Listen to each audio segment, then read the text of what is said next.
That's the only reason. No. And we are back. Welcome to another edition of the Sports War. And we are back. We got the full crew in the house. That is what it's all about. The Yankees, out of any team in the league, are the best equipped to handle a blow like this. I think there is a higher power at play here. He's due law of averages. That dude is the ultimate scrub. It's trash. Yeah. Every person you have in there is fucking trash. Next game, you're going to see a big performance. You can see it in the end of the game, and I'm just totally stoked and excited for this. We are back. Welcome to another edition of the Sports Port, live at the Horseshoe Cafe. Week 18 in the NFL, wrapping up tonight. We got a couple more of the 425 game window in progress right now, and then of course the Bills and Dolphins later on. But we got Matthew, we got Tony, we got Renee, we have Michael. What up, brothers? And we also have a surprise guest coming on in a little bit. I know. As well as some trivia. But let's first things first. How you fellas doing today? Oh, I'm doing great today, dude. Super stoked to be back here after the holiday and everything. It's been a little bit of a hiatus here at the Horseshoe. Yeah. But stoked to be back. Pool table's open, darts are open, people are around, dude. Yeah, it is lively here for Week 18. I'm sure you can hear it in the background. Yeah, absolutely. Excited, a little AO from Michael. What do we got? Something. For me? Yeah. We have a dope comment from Josh B. He's saying, let's go. Y'all finally went 3-0 in the picks. Well done. Looks like 2-1 for us. Come on. Hashtag the company. Which is what? I mean, Let's go, Josh dude. B. That's probably the worst they've done all bet here every week, right? 2-1 is probably their worst record with their picks. Oh, yeah. Right? They've never got 1-2. Well, they went 0-3 or was it 2 weeks ago? 2 weeks ago, they went 0-3. Yes. But they've been killing it all year. But it's nice for us. We kind of had, a decent week last week, but nice to really cement it this week. Cemented in there. No, but going into the playoffs, right? I think it's going to be a different ball game. Yes. Now we have some momentum. And Michael, could you explain the background behiend these fireball shots again? Yeah. Why are we doing fireball shots? All right, guys. So you are doing fireball shots because of Keith, the one and only. He met us in TikTok world. Now he's a DTV fan member, and he said, "Have one on me, boys." Even though he can't, he's done so much for us. He sent us a care package. This is him also saying, "Is he a Mets fan?" Are you a Mets fan, Keith? Let us know in the chat. What's his handle? It's Keith Metz. Keith Metz 86. 86. Wow. So he's got to be Mets a fan. real one. If he isn't, that'd be kind of weird, right? Like if he was a Yankees fan. What if his last name is Metz? Last name is and he was born in 86. Something, and he just either born in 86 or loves the number 86. I don't even know. Keith Metz liked the live. He's gonna chat. He's probably gonna say something in a sec. But yeah, are you guys doing the shots right now? Yeah, let's go. Fireball here. Fireball is Brian's choice. All right, do you want to walk people through the fireball decision? All right, wait. Before you go, I do actually. Michael, no, I'm gonna actually cut you. No, I'm just kidding. What were we gonna say? Keith's confirming I'm from New York originally, and he is a Mets fan. Tony, let's go. Do what part of New York? Let me know. All right, boys. But yeah, what I was gonna say is the decision. Simply, all shots suck. So if you're gonna have one, this is the best way to go in terms of it's not a complete gag afterwards. Which is so crazy, by the way. But cheers. Let's go. I mean, goes down pretty smooth, though, honestly. The fireball is fired. And we also have Marco saying, "What's up?" Oh, Marco, what's up, Marco? 100%. Oh, dude, Marco is actually from the TikTok, dude. Marco's so shout out the TikTok community. Honestly, I'd love to shout them out because they've been so awesome. They do very well. They have. We've really found our support system, even though we, and the other, we love our original viewers, right? Obviously, of course. But this new group we found is a dope wave. Oh yeah, no, it's great, for dude. sure. Yeah, always love the newcomers, dude. And I feel like obviously that's the Rams, by the way, how it is. Stop but it just recently, it's just been more and more and more, and it's just so nice to talk to different people, get different ideas, different opinions. You can't beat that. I mean, that's what the show's all about. Bringing people together and kind of talking about different opinions on movies, sports, whatever we're talking about, dude. It's what downtime's about. It's about giving people a voice out there, by the way, as the Niners, I think, are at 2nd and 10 here with 50 seconds left. They're down by 1, I believe. So a crazy game between the backups. Michael, what were you saying? Before we get there, I'm just going to hash out these more comments right here. We have the chairman of the company saying greatness. Yanni. Yeah, dude. Yanni. We also have Michael Bukta saying Tatum's favorite music is easily Britney Spears. He listens to that when he loses. Wow. Wow, I love that comment. He does. Hit me, baby, one more time. I knew parts would love that. Hashtag rep the company, hashtag rep DTV, and then the chairman saying, yes, Tony, giving people out there the voice. Hell yeah, baby. Cool. And then we're caught up, Michael? We're caught up? All right, so caught up, a lot of things to talk about. Obviously, a lot of the football games we started with yesterday. But before we do that, just wanted to update everybody on the Sentry, first golf tournament of the year at Kapalua. And right now we have a tie at the top. Sahith Thagala and Chris Kirk, both 28 under par. Thagala's played 17 holes, Kirk 16. So two guys that we knew, had strong seasons last year, but I don't think we expected them to be 1 and 2 here or tied at the top with a couple holes to play. So we'll keep you posted there. Jordan Spieth has played 17 holes. He's 2 shots back. And then we think about who we took here.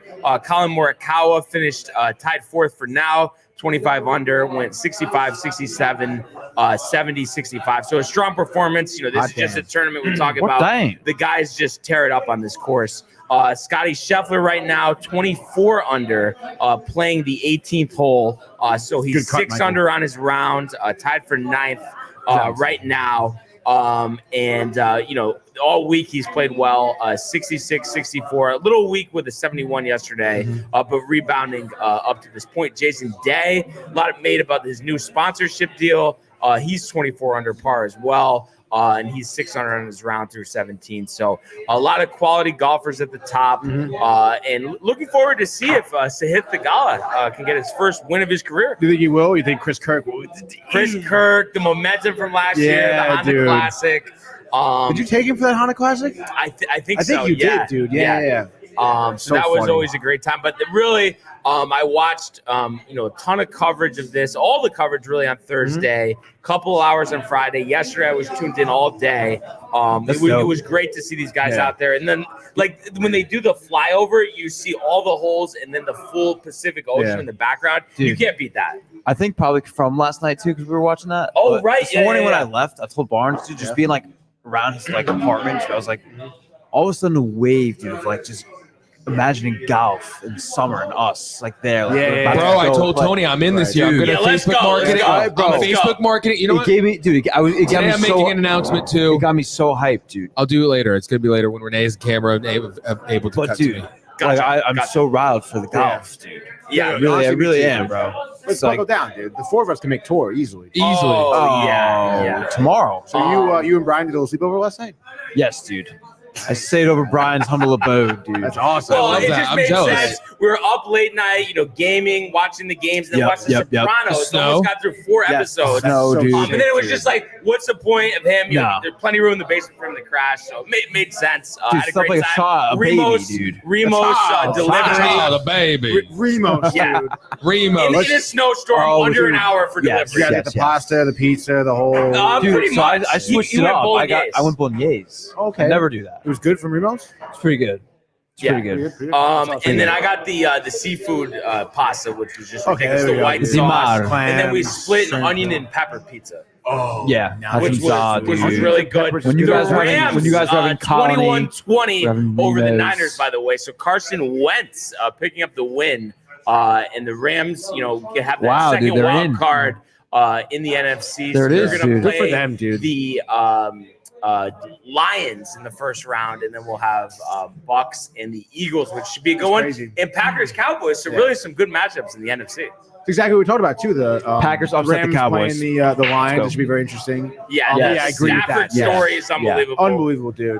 What do you think about Wentz? His performance today was pretty gritty. Yeah, we'll get into the numbers in a second, but obviously, and big for Sean McVay, 3-6. Yeah. Easily could have packed it in for the year, and then they win 7 of 8 down the stretch. Yeah, That's impressive. Yeah, he's a good coach. He's a young mind, and I think that definitely speaks through his players and how they buy into him, stuff like that. But yeah, that's dope, dude. This is such like a general thing, so we'll need to go over it more. And this is a good time to remind everybody. Wednesday, we're gonna do another sports gaming corner. Can't wait. NHL. Can't wait. Yep. But we were playing NHL last night. I was telling you, went to a shootout. But what am I missing with the shooting? You know, I basically just go up quick that with game the was shot crazy that we stick. played.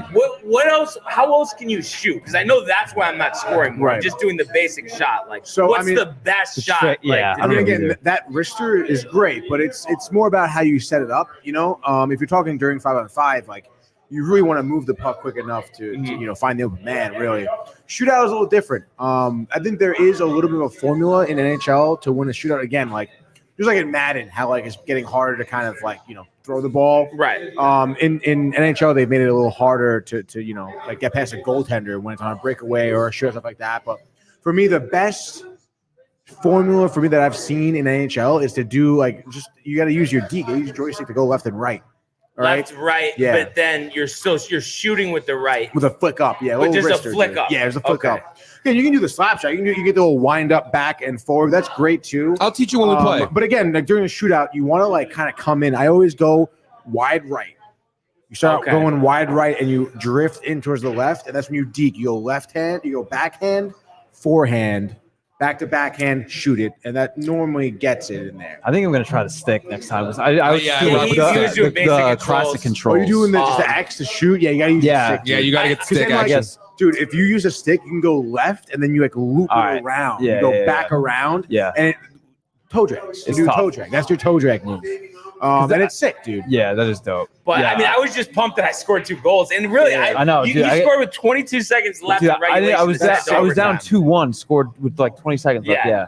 I thought I was up, Yeah. dude. I thought we were tied at that point. I didn't even know I That was is sick, losing. dude. Oh, dude. you fool. And total fool. And then I scored. Dude, that's sick. And then Sounds the like a great night shootout you was guys had crazy, Yeah, bro. shootout was It crazy. dope, We did it a was bunch dope. of derbies. I was trying to think, did we split the derbies and then I had Yeah. the 2 Maddens? Is that what it was? Yeah, dude. Yo, I suck at Madden. It's Really? crazy. Like, kinda. You But, like, had not- it. Like, yeah, and then dude. I I was feel like you'd be good at Madden.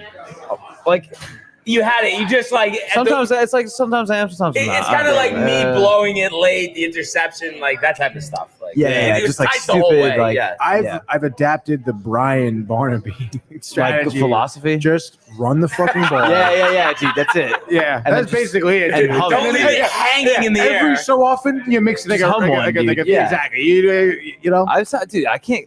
The defense, I can't do it. I can't. honestly, when we were Call playing, shit, I was dude. starting to be like my player was the linebacker. And I was Also, getting good like That's used to cool. that. You could control, like, just have Yeah, the people- linebacker. You free can safety drop or something. back if you want to. Like, yeah. it's sick, dude. That is yeah, kind of the so move. no, definitely pumped for gaming quarter Yes. Wednesday. We'll have more. Yeah, of that'll be dope. those, I'll be there for after a sure. stretch. The Sentry, dude. And then quick update from the Sentry before we go over to The Sentry. the world. But Sahith Thagala has finished his final round. He shoots 10 under, so he's 28 under. But Chris Kirk is only 2 feet 6 inches away from a birdie, which would put him in a solo lead at 29 under with the par 5 18th hole left to play. So it looks like he'll be able to win it. Obviously, you never know. We don't want to be premature here. Jordan Spieth is on 18 right now, and he's 2 shots back, so he would pretty much need a eagle on the 18th and then hope that Kirk bogeys are worse. And right now, he actually will have a 14-foot, 2-inch eagle putt. So if he sinks that could make things interesting. We'll keep everybody posted. But Michael, if we could go to the world of the National Football League. He wants Jefferson, climbs the ladder. Oh my goodness! Justin Jefferson, the catch of his life. Burrow fires, intercepted, picked off at a pick 6. Minka Fitzpatrick, an absolute ball hawk. Niners twist up front and get to Tagovailoa. Bosa again. Mahomes escaping on the move, stops, spins, flips it forward for the touchdown. Stop it. Aaron Jones. Oh, what a tackle! Quincy Williams with a pile driver. Oh, no. So out. they're already out. But we have a 21-20 game between the Seahawks and the Cardinals right now. Looks like Matt Prater is going to attempt one for the win here. Just trying to look yardage-wise. Ball is currently at the Seattle 33. So this should be a 50-yard field goal for Matt Prater, who has made the most 50-yard field goals in NFL history. Wow. So, Seahawks already eliminated due to this Packer win. It's 51 officially here. Pete Carroll looking on, obviously, would love another season over 500. And Jonathan Gannon in the Cardinals. Been a tough year, but looking for their 5th win. Ferocious. How many years have they been above 500 ones in a row? No, it hasn't been a row because they had the one bad season in between. Let's see the snap, the kick, and it is no good. Wow, So Prater misses it. Seahawks tough way win. to end your year. So they end on a high note at 9-8. Carroll cheesing as he's walking off the field here. Kind of jinxed him. But, kind of tough for the Seahawks here. Things just don't fall their way last game of the year, and the Packers win the tiebreaker over them. And really, the same thing goes for the Saints as well. They finish up at 9-8, but it was a very competitive year, and I think due to the parity this year, that's why a lot of teams were in it till the last game of the year. But just to kind of catch up on all these games we had over the weekend, first game was actually yesterday. We had a 4:25 game, one of the better rivalries in sports between the Steelers and the Ravens. And we always talk about how it doesn't matter if the second string quarterback's in, third string quarterback in, still going to be a one possession game. Sure enough, this was a one possession game. We had a 7-7 game at the half, but the Steelers hold on late 17-10 to win their 10th game of the year. And due to some of the games, tried to get away with that. Tony's face. Couldn't get away did with you it. see his face, Barnes? Yeah, I did. Yeah. Your face. What? But due to some of the results today, the Steelers are in the playoffs. So quite the accomplishment. I can't believe that. And I think they're plus minus was like minus 20 this year. Steelers, dude. Huh? So Renee for the Steelers Renee with a too, minus that's right. 20-point differential to get in, I think, coaching a big part of that. And you look at this game specifically yesterday, Mason Rudolph didn't turn it over. Your boy. Only threw for 152, but they ran the ball. We talk about running like Madden. Najee Harris, 26 carries, 112 yards on the ground. As a team, 155 carries and a touchdown. So the Steelers back in the playoffs, and they win this one despite star wide receiver George Pickens not even catching a pass.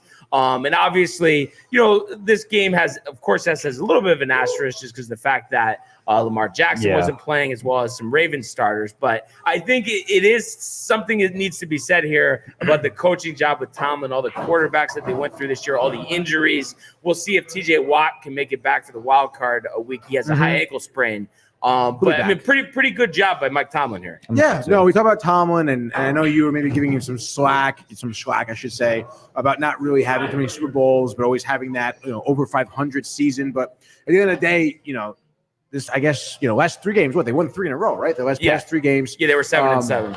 I mean, like you said, that has to do a lot with good coaching. You mentioned the carousel of quarterbacks that was in Pittsburgh. Yeah. For him to go with Rudolph and to be confident in him, and also not only to be confident in him, but to play smart. You mentioned Harris. Harris, I think, was a big cog, in the Steelers' offense all season. They got over 1,000 yards, right? 255 carries all season. That's 3rd in the league. So, obviously Tomlin kept true to his strategy, didn't really stray from that too. And because of that, these last 3 games ended up having victories and obviously, helping, I guess, solidify his legacy in the NFL. I mean, this guy is going to be a Hall of Fame coach. Yeah, he's a legend at this point, right? But it is one of those things. It's almost a little similar, a little different, but it almost reminds me of like Brian Cashman. You know how we say like, well, he needs another one. I do feel like Tomlin, just because he only has one. It's been a while since he's won a playoff game. They kind of do need another at least Super Bowl run, maybe just getting there, but really winning it because it's been a while when we think about it. I do agree with that. He's a quarterback, obviously, too. But again, I mean, if Tomlin continues to coach like he's been coaching, he probably will have that run. Yeah, I think so. They just have the right pieces in the team, dude. It may or may not be with the Steelers. I'm sure it will be. Najee Harris is sick. I know, dude. He's awesome. And then Jalen Warren, that's a really good 1-2 combo. Yes. You think about the both of them, they combined for over 1,800 yards on the ground and 12 rushing touchdowns. So that's really good production. There's been some rumblings that Pickens is a little dissatisfied. Can't blame him, all the different quarterbacks they've had there. But I think somebody different next year will start. I would imagine, Kenny Pickett's jettisoned off the roster future. So I think you get a quarterback in there, they're going to be one of the top competitive teams in the AFC. Yeah, again, like you said it. They had such a carousel of quarterbacks this season. I mean, that's so hard to have consistency with your team, and to still come out 10-7. You obviously have a great defense. Watt, I mean, has he led the league in sacks again this season? Yes. Probably, right? Yeah, back-to-back years. 19 sacks.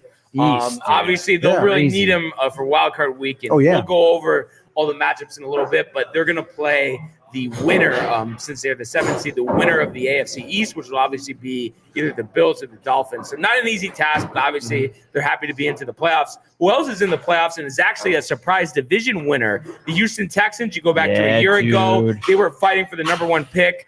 Today they clinched the AFC South. Obviously won their game yesterday, needed some help today, but they win over the Colts 23-19. This was really down to the last second. At the end of the game, the Texans took an intentional safety just to avoid a punt return. But CJ Stroud, the way he's played this year, he missed 2 games and statistically was amazing. Will run away with the offensive rookie of the year. Yesterday was 20 of 26, 264, 2 touchdowns. Nico Collins, who's really been filling in since they lost Tank Dell, 9 receptions, 195 yards, including a 75-yard touchdown. They didn't run the ball much yesterday, only 60 yards on the ground, but Singletary has done a great job running the ball as well. And former Dallas tight end Dalton Schultz has done a nice job. He had 5 catches, 42 yards. Tough end of the year for the Colts, but I think through the adversity of losing, first-round draft pick Anthony Richardson, Minshew filled in pretty well. They go over 500, and nice to see Jonathan Taylor end this year on a high note. Next year, they're going to be looking for one of those superior seasons that he hasn't had in a couple of years because of injury. He rushed for 188 yards on 30 carries and had a touchdown. And, of course, you know about Michael Pittman Jr. So you think about a healthy Anthony Richardson, a healthy Jonathan Taylor. You'd expect them to be a contender in the AFC South for years to come. Yeah. You mentioned Michael Pittman Jr. I mean, I think he was top 5 in terms of receptions this season, obviously being a high target for the Colts here. But yeah, tough loss, dude. I mean, I think at the end of the day, I mean, Minshew's stat line, I mean, I guess he didn't turn the ball over, but still, no passing touchdowns. No touchdowns at all, really. But 141 yards through the air, 13 of 24, not very efficient. And of course, you have to look at that last play that they had. Who's that tight end? Was it the tight end, right? That rolled out.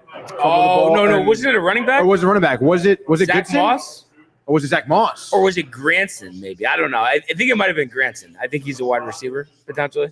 Kylan Granson? Yeah. Well, whoever it was, Moss, dude. Yeah. I mean, but it was, obviously he should have caught it and then they would have won. I mean, again, kind of a great play call, I suppose. He was over the first down marker, but Minshew, not a great pass, and obviously it hit his hand, so you could argue that the running back was supposed to catch it, but I mean, just brutal way to end the season. And then for the Texans, tough. I mean, great job for Stroud to show up. Yeah. I mean, he's been looking like this all season. Great, you think about the Texans, I think the 2 guys that deserve the most credit, CJ Stroud and, of course, DeMeco Ryans coming into a dumpster fire last year, and the former All-Pro linebacker really turning things around on the defensive side of the ball as well. I think they were last in most categories last year and have some good numbers this year. And speaking of numbers, CJ Stroud, 4,100 yards, 23 touchdowns, 5 interceptions, missed a couple games. So you could tell he's going to be a force in this league for years to come. And then next week, they are going to be hosting the Cleveland Browns with Joe Flacco. So that should be an interesting game. Wow. And just a really good story with the Houston Texans. Yeah, love to see it. And I love to point out, too, Singletary, too. Career high 898 yards this season. Career high in carries, too. Seeing him getting, consistently used here with the Texans is great because we talked about him a lot last season with Buffalo. And like Brian said, I mean, the guy just didn't get enough carries to really showcase his talents. And, of course, Houston is utilizing very well. And, of course, I just feel that makes Stroud's job even easier, too, to have that running game. Yeah, definitely. Love to see that, dude. He doesn't really like to run that much. No, but he can, which is nice. And that's better for long overall health. He's not taking too many big hits. So I think that's smart on his end. And he has the talent as a passer. Speaking of not having talent as a passer, Trevor Siemian, 8 of 20, 70 yards, but the Jets beat the Patriots for the first time in the last 15 tries. So they had going 0 for 15. They win today 17-3. Crazy. Obviously, end of the year, hurts their draft position, this and that. But of course, I think they'll take it as a positive note and a real positive note to end the year. Breece Hall in this game, 178 yards on the ground, including a 50-yard rushing touchdown. So he's really exploded here in the second half of the year, coming off the ACL last year. So that's something positive to look forward to. Not Breece Hall, but Garrett Wilson left this game with an injury. Didn't look too serious, but he had to head to the locker room. But, he's another guy that you're looking to build on. And Breece Hall finished 6 yards shy of 1,000 yards on the ground. Breece Hall but had a really good year, 4.5 yards per carry. And he's going to be the future centerpiece of your offense. You know about that, about Garrett Wilson. And I think there's a lot of questions regarding the rest of the offense. One guy that I would like to keep is the tight end Tyler Conklin. I think he had over 600 yards receiving this year, 60 receptions. So I think that's a guy that you can work with. But everybody else, you really might as well just go. It kind of sucks contractually. I think you have to keep Lazard. I mean, maybe with Rodgers back, he's okay because he was really good 2 years ago. I know, man. But hopefully, so I think it's just Rodgers, but still, that's such a beat, dude. It's interesting you bring up. I think they're gonna get Devontae Adams. You think so? Yeah, it seems to be the rumbling. But he says he really likes Pierce. The Raiders won today. I think he might get the job. Around, dude. If he gets the job, I think he stays pending who the quarterback is. I know O'Connell did okay, but I'm sure he'll want a better quarterback. Again, I don't know. If I'm Adams, I'm you got to start to think a little bit more in terms of long term. And Rodgers is not going to be on the Jets. And it's you can take a risk with the Jets rebuilding and you being a part of the rebuild. But I mean, it's just I don't know, man. Maybe, and then again, not for nothing in terms of my outlook on it. It's not necessarily a guarantee that the Jets are winning the Super Bowl. So no, but I still think obviously the Jets have a lot of talent. They'll be competitive certainly next season. Interesting you bring up Conklin. I didn't really like Conklin that much. Really?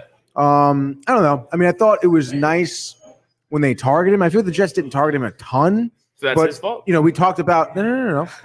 We talked about Am I funny? Jets historically don't use their tight ends a lot. No. But I think they should. But I don't think Conklin could be that type of guy. We've seen him have a lot of tough drops. Some plays he had that was pretty good. But I don't know. In terms of receiving, I was super impressed with Gibson this entire season. I think his speed is great. His hands are good. And I mean, I think he worked his way up too. I feel like he was beginning of the season just the return guy, right? Just punt return. Yeah. And they kind of cycled him in terms of being a wide receiver. So I mean, it seems like that Gibson has that dog in him in terms of being competitive, and we'll see what happens. But I would love to see if the Jets do utilize their tight ends more often because I don't know. I think that's just a sick and dude, target. Tight ends are sick. They are sick. Yeah, it's good. They're sick if you have a sick one. Exactly, but they're a crazy position, dude. Because there's this big body in the middle of the field who's just dude, it is fucking hard to tackle, Yeah. And that's the guy you need, the grind out guy who's getting even if it's short throws, but just someone you can trust. And I don't think Conklin has those hands that you can really trust, though. Yeah, I kind of agree with that. But then on defense, dude, I'm just telling you right now, you gotta switch it to a system where Sauce just covers the best guy and can or go to both sides of the field. I don't understand the whole. I only play on the right side. Well, you're not going to play it all now. It's what the hell? What do you mean? But it's the same honestly, thing. Though, it's the same thing. It's just on the other side. I don't know if they changed that, though, because the same staff will be back. I mean, maybe they look at the fact But why are they doing that to begin with? But you know what I mean? Because they're beat. That's but why. I'm sure, even though we know it could have been better this year, they'll look at it as, we were a success defensively this year, which they really were a little overrated. Didn't have a bad year, but some of the stats, I think on the ground they got torched. They were 22nd in yards per game on the ground. I don't know. That's so limiting, dude. You only play just one side. Yeah. I think if they open that up, dude. I mean, I'm sure you can do it. No. Come on, Tony. No. Oh, come on. You have to do that, right? I would think. I mean, apparently not. But again, I guess not. Actually, again, I mean, I feel like I have a broken record because I've been saying this all season. But it's such an indictment on the Jets organization. You're gonna let this guy be I'm gonna play one side of the field. Like, what are we Dude, and talking then about? Casala will say, "What's the system?" Casala will You know, say, Mr. Casala. Mr. He's Costanza. Robert Sala's half cousin. But he's a fucking idiot, honestly. I said it from day one. Remember, Yeah. I said it. He's a horrible coach. He's a But whore. we'll have him next year. Hopefully, he doesn't ruin the season for us. He will. And hopefully, we get Aaron Rodgers in. Oh, for the year. my shaved God. today, dude. What do you guys think, though, after seeing the way he is like composure on the sidelines and him walking off the field? Do you Solid? think? No. I was thinking because sorry. obviously the Jets play the Patriots today. You think that's it for Bill in New England? Yeah, kind If I of. had to guess, yes. Yeah. Wait, and the announcers were didn't talking they like say that too. they were gonna? No, they didn't. No, Oh. no official statement was released. Okay. Yeah. So that'll be something to watch for over the next couple of days. Moving along, we saw What do they call? Tampa- What do they call tomorrow? Black Monday. Black Monday. We saw Tampa win the NFC South 9-0 over Carolina. So not impressive fashion, but getting the job done. Baker Mayfield Shout out, Kelly. was banged up in this one. He's dealing with a rib injury. Only threw for 137 yards, but didn't turn it over. Did a decent job on the ground. Rashad White, 75 yards, 113 yards as a team. So the Bucs win the third straight NFC South title. And they'll have an interesting matchup with the Philadelphia Eagles, who they'll be hosting this weekend. So that's a game. And I know Baker didn't look good. He needs to be healthy, and we'll get to it. But the way that the Eagles have played recently, losing to the Giants today, I mean, there's a chance there. A lot more of a chance than if the Eagles, were kind of playing like they were in the beginning of the year. Shit. It's in my funny bone. Golly, dude. Bro, we were sweating today. Yeah. Hit my funny bone on a rock, shutting from the snow. Tough, dude. Oh my goodness. Dude, I Yo, how was crushed it. Sturgis, dude? Dude, it was great. They loved it. I said too. We got to go to Smith Richardson. Yeah. No. Go to Smith Richardson, dude. Go to Smith. Get out there. But what do you think? A chance with the upset against the Eagles? I mean, things are not good in Philadelphia right now. Yeah, I guess 10-1 to 11-6. Yeah, I mean, obviously it's not great. What do you think the problem is? I mean, I feel like Dude, you know what? AJ Brown is and pissed. AJ Oh, Brown. it's like the locker It's room AJ. shit. Yeah, Yes. AJ Brown and Hurts. They I don't get almost along. forgot, Definitely don't dude. get along, dude. Well, because No shot. he Yeah, that is tough. doesn't hit him enough. What the hell is Sirianni doing over there, dude? I don't know. Sirianni, dude. Like Yeah. what are we doing? Yeah. He seems like kind of a big douche. I little know. bit, yeah. I forget Yeah. who was on. Somebody popped into the Michael K show, talking about him, and he was saying how like he does have the locker room. Sirianni. Yeah, Sirianni. He does have it. But I don't know if he really does, dude. Well, I mean, you could have it, and two guys just don't get along. I mean, it doesn't have to be a whole. Yeah, no, that's catastrophe. true. That's true. And it Yeah, you hurts think so? kind of. You have to question his leadership because he was calling the team out a couple weeks ago. Like, Yeah. you got to keep that stuff internal. I know that's kind of Yeah, weird. so it's slipping away from them, dude. Yeah. Like the whole, riding high, going steady, dude. Like win Running after win high, after going win, steady. and then downfall, dude. So you think next week upset? I'm guaranteeing it, honestly. Really? I think the Eagles, because of that, that's destroying the team. They're playing the Bucs, right? The Bucs look terrible, but They if did look Baker's bad today, healthy, I think the Eagles are self-destructing right now, and they will Yeah. hand them the game. Baker I can has see them handing them the game, Yeah. like shooting themselves in the foot. for Baker sure. the ribs injury, right? Yeah. yeah, That's gonna be tough. Probably gonna It's a be big hit that he lingering, took. dude. Yeah. I don't know. They're so tough to call. I don't know. I think the Eagles beat them. yeah. I think the Eagles. I hate to too. say it because obviously you know me, Wait, I'm a big yeah, Baker yeah. fan, but Hold on a sec. Didn't we miss the 7:30 Huh? trivia? 7:30, Michael. Oh, No, we said 7:45. Oh, wow, Michael. Sorry, Jumping dude. the gun. it's okay. It's okay. We got 3 minutes. 3 minutes. 3 minutes. Puka Nacua, by the way, just said NFL single season Nacua. rookie record for Crazy. receptions and receiving yards. Tremendous story he had. It just showed him with his mom too. Yeah. Very nice moment for them. But I don't know. I think at the end of the day, Eagles next week get the job done. Yeah. Because You guys, yeah. you're saying it too. I mean, I think so. But if you But- can't but- beat the but- Giants, how you but I beat the don't- Bucks? I think they'll get it together for one game, but then I think they're done. Yeah, that's what I think it is. I Yeah. think this All week right. they buckle down. They Yeah, figure it yeah, out. yeah. Bucks will And then win. AJ Brown and Jalen Hurts get in a But big dude, fight. Yeah, And then, probably and then it's after, over, yeah. dude. Yeah, then it's over. Yeah. Sirianni. How are you? Where's your Har- mother and your father? Harbaugh. What are they doing? Having Harbaugh, coffee? Sirianni. Dude, he looks like he's like hungover every day. Do you not Yeah. think so? Right? He was like, Yeah, he does. He's he like, does. right? So that'll be an interesting But- story to watch. I'm sorry, but just Baker is just not. I don't know, man. Nah. Yeah, but overall, he did have a good year, though. Of course, the last 2 weeks haven't gone as Baker. well as they should have.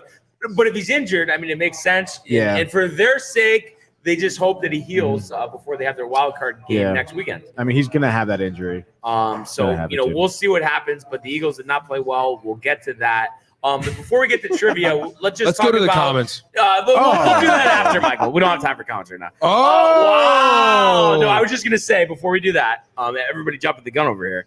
Wow, he's jabbing you, dude. He is. Because you're wearing the Rangers jersey.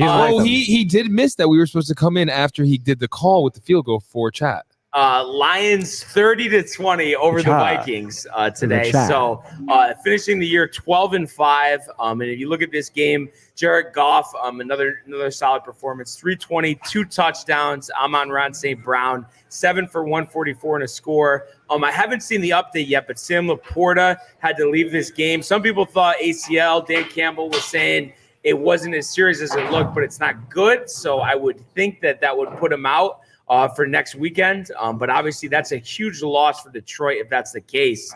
But nevertheless, I mean, I know there were some ups and downs this year, but I think them going 12-5 this year after missing out on the playoffs narrowly last year, winning this division for the first time. I mean, a job well done by Campbell and the Lions. Oh, yes. Sick. By the way, that injury for Laporta, we'll take a little hyperextension.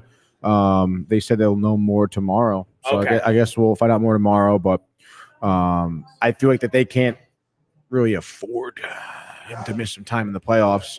But we'll see. But yes, Dan Campbell, I think another example of great coaching and having a team who kind of buys into your philosophy, the culture you're trying to build. Not only do they buy into it, but they excel in it. Yes, dude. And that's great to see. 100%. Yeah. Dude, they've been building this for the last few years, and now here it is. Come through to fruition, dude. It's just something the Jets could never seem to do, dude. They've never done it. I think they have. They're going to be solid now for probably the next. They're going to be solid years, dude. They're going to be solid now. Because it seems like Goff's a long-term answer at quarterback. So they're actually going to host the Rams next week. So will be Stafford's return to Detroit as the Lions look to win their first playoff game, I think, since the 95 season, if I'm not mistaken. So that should be an interesting matchup. I'm sure it's going to be a close game. But it is time for the 7:45 trivia. So figured we would do it about tonight's game, which will kick off, I believe, 8:15 on NBC. Last game of the 2023-2024 regular season here between the Bills and the Dolphins. So the first question is, who is the all-time leader in receiving yards in Bills franchise history? So who is the all-time leader in receiving yards in Bills franchise history? We'll answer that one right at kickoff at 8:15. So we're going to give you actually a lot of time to answer this one. I really have no idea. Wow, dude. So also at 8 o'clock coming up too, we'll have a special guest coming up. So looking forward to that as well. Michael, I know you're dying to get to the comments. So what do we got? Oh, now he wants to get Of course he does, chat. So let's get back into here. We have a bunch. We have Matthew Gabriel. I don't know if you guys know who he is, saying let's go! Then we have Mary Materiello saying, hi, fellas, miss ya. Hi, Mom, miss you too.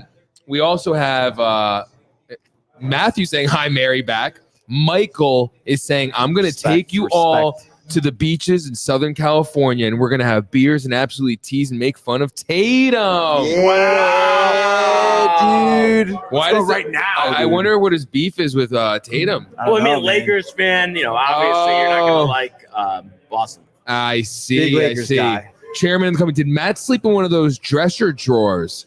Barnes, don't make any guarantees. For Wednesday. I'm guaranteed that I won't get shut out in NHL. How about that? That's a good Stroud, rookie of the year in your guys' book? ? And then Michael 100%. adds, yeah, dude. Also, Tatum loves to listen to Beyonce shit as well. Yo, Beyonce sucks. Yeah, dude. That's awesome. Great combo there. Yeah, dude.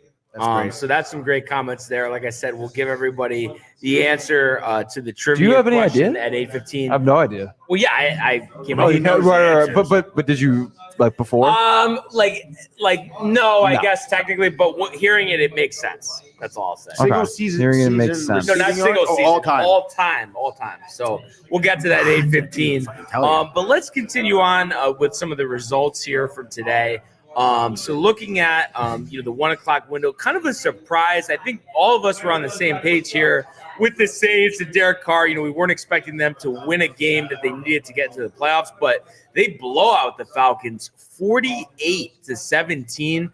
So they finished the year 9-8, lose out in the playoffs due to tiebreakers, but nevertheless end the year on a positive note. Derek Carr, 4 touchdown passes, 22 of 28, 264. So a lot of questions going into this one. Carr, all the money you gave him.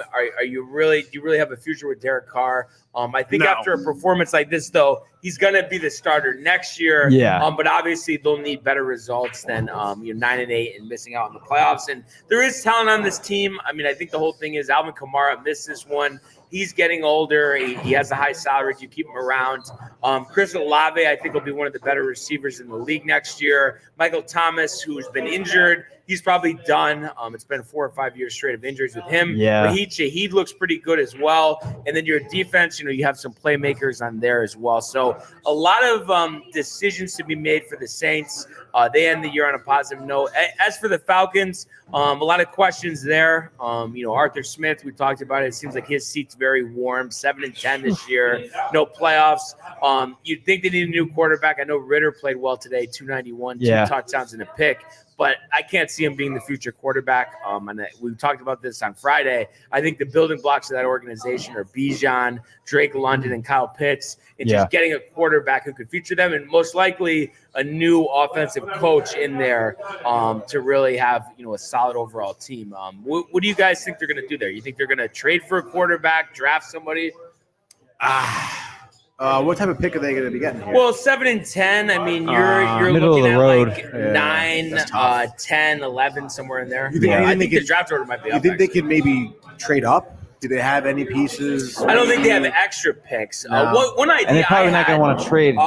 Is maybe Fields. Trade for Justin Fields? Yeah, I would like to Wow, see dude. that. Wow. And what do you think the Bears are going to be looking at? Everybody kind of seems to think a second rounder. I'm sure they'll start with saying we'd like a first, but I kind of think a second gets the job. That's done. crazy. You think the Bears are kind of like murmuring about being ready to move on from Fields? Well, just because the fact he hates you that, have the number 1 pick. Yeah. Right. And you don't want to miss on a generational talent. They had opportunities to draft like Patrick Mahomes and Josh Allen, and they didn't. So they don't want to make that mistake again. Yeah. That's Really crazy. Yeah. Caleb Supposed Williams. to be like a Sam Rosen situation. And, Falcons will be picking 8th, by the way. The Jets 10th. Okay. So We need a lineman, right? Lineman? I would think so. Like right away? Yeah. Yeah. If there was a receiver, Yeah. but Harrison will be off the board. So Yeah. I don't think you want to reach for anybody. You could get a receiver in the NFL, though. Like trade yeah. or. Yeah. But I do think, though, that Falcons job is attractive for coaches because there is talent there. You just, as long as you get the right quarterback, Yeah, I guess so. I guess we'll see. I don't know. I guess going back in terms of the Saints, if I was like leading that organization, I'd be ready for like a full rebuild, honestly. Yeah. Get Carr out of there. Everybody says, though, most likely Carr and Allen back. Dennis Allen, the head coach.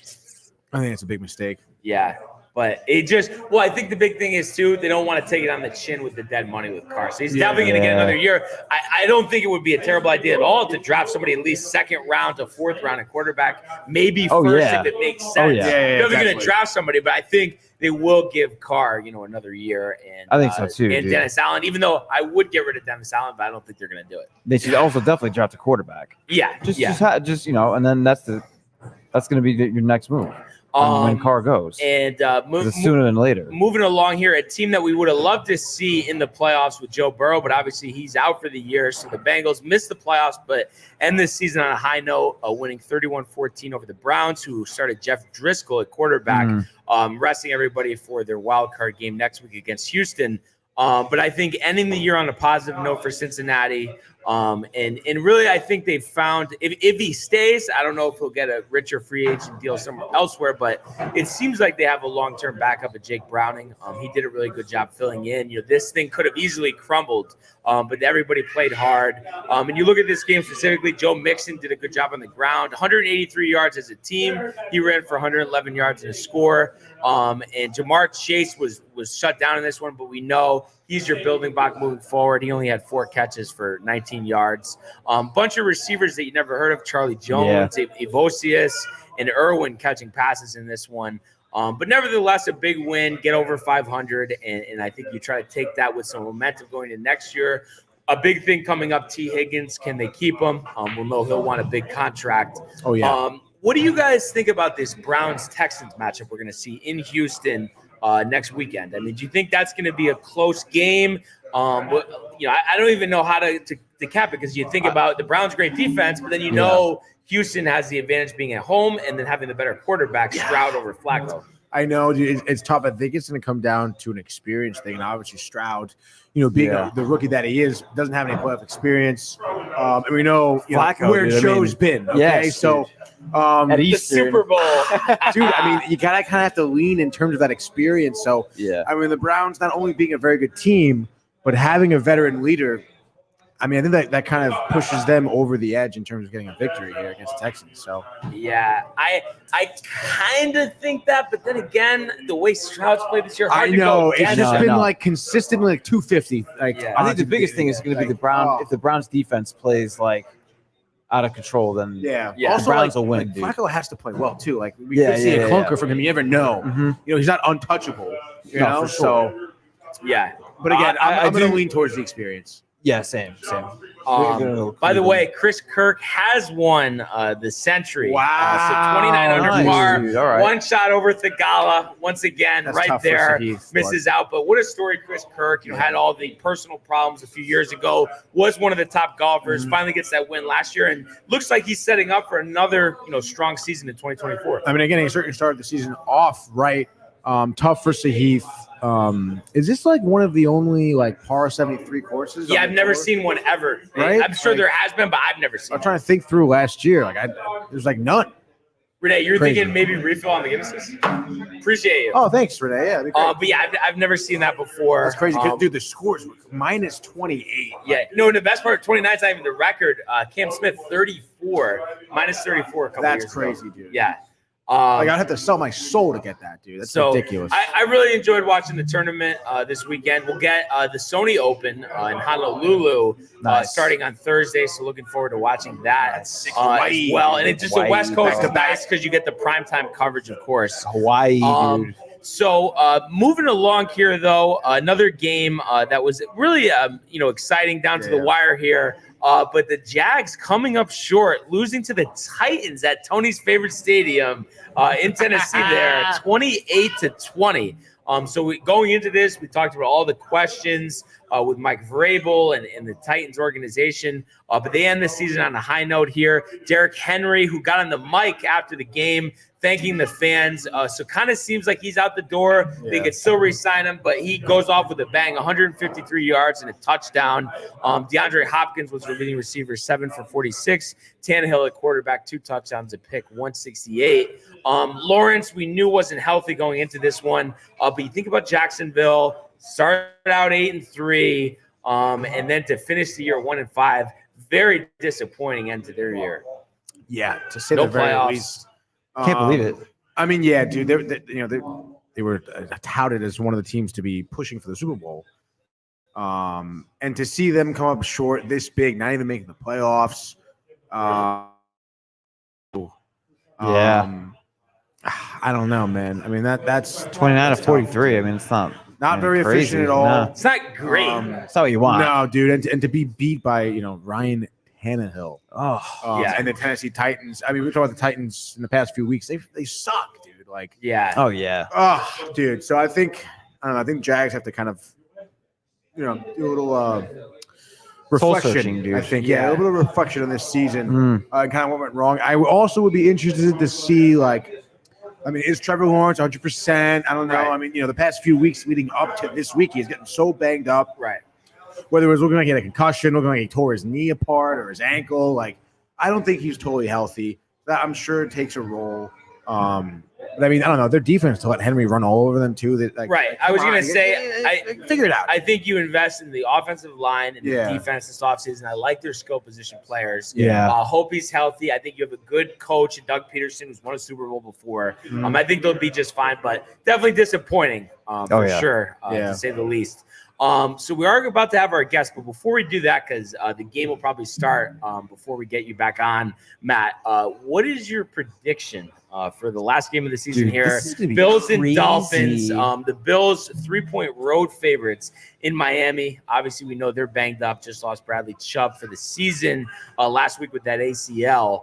What do you think we're going to see in this one? Dude, tight offensive shootout all the way through, dude. 33-30 Buffalo, time expiring field goal, dude. Wow. It's going to be a crazy game. Come down to the wire. Definitely offensive showcase, dude. Both teams.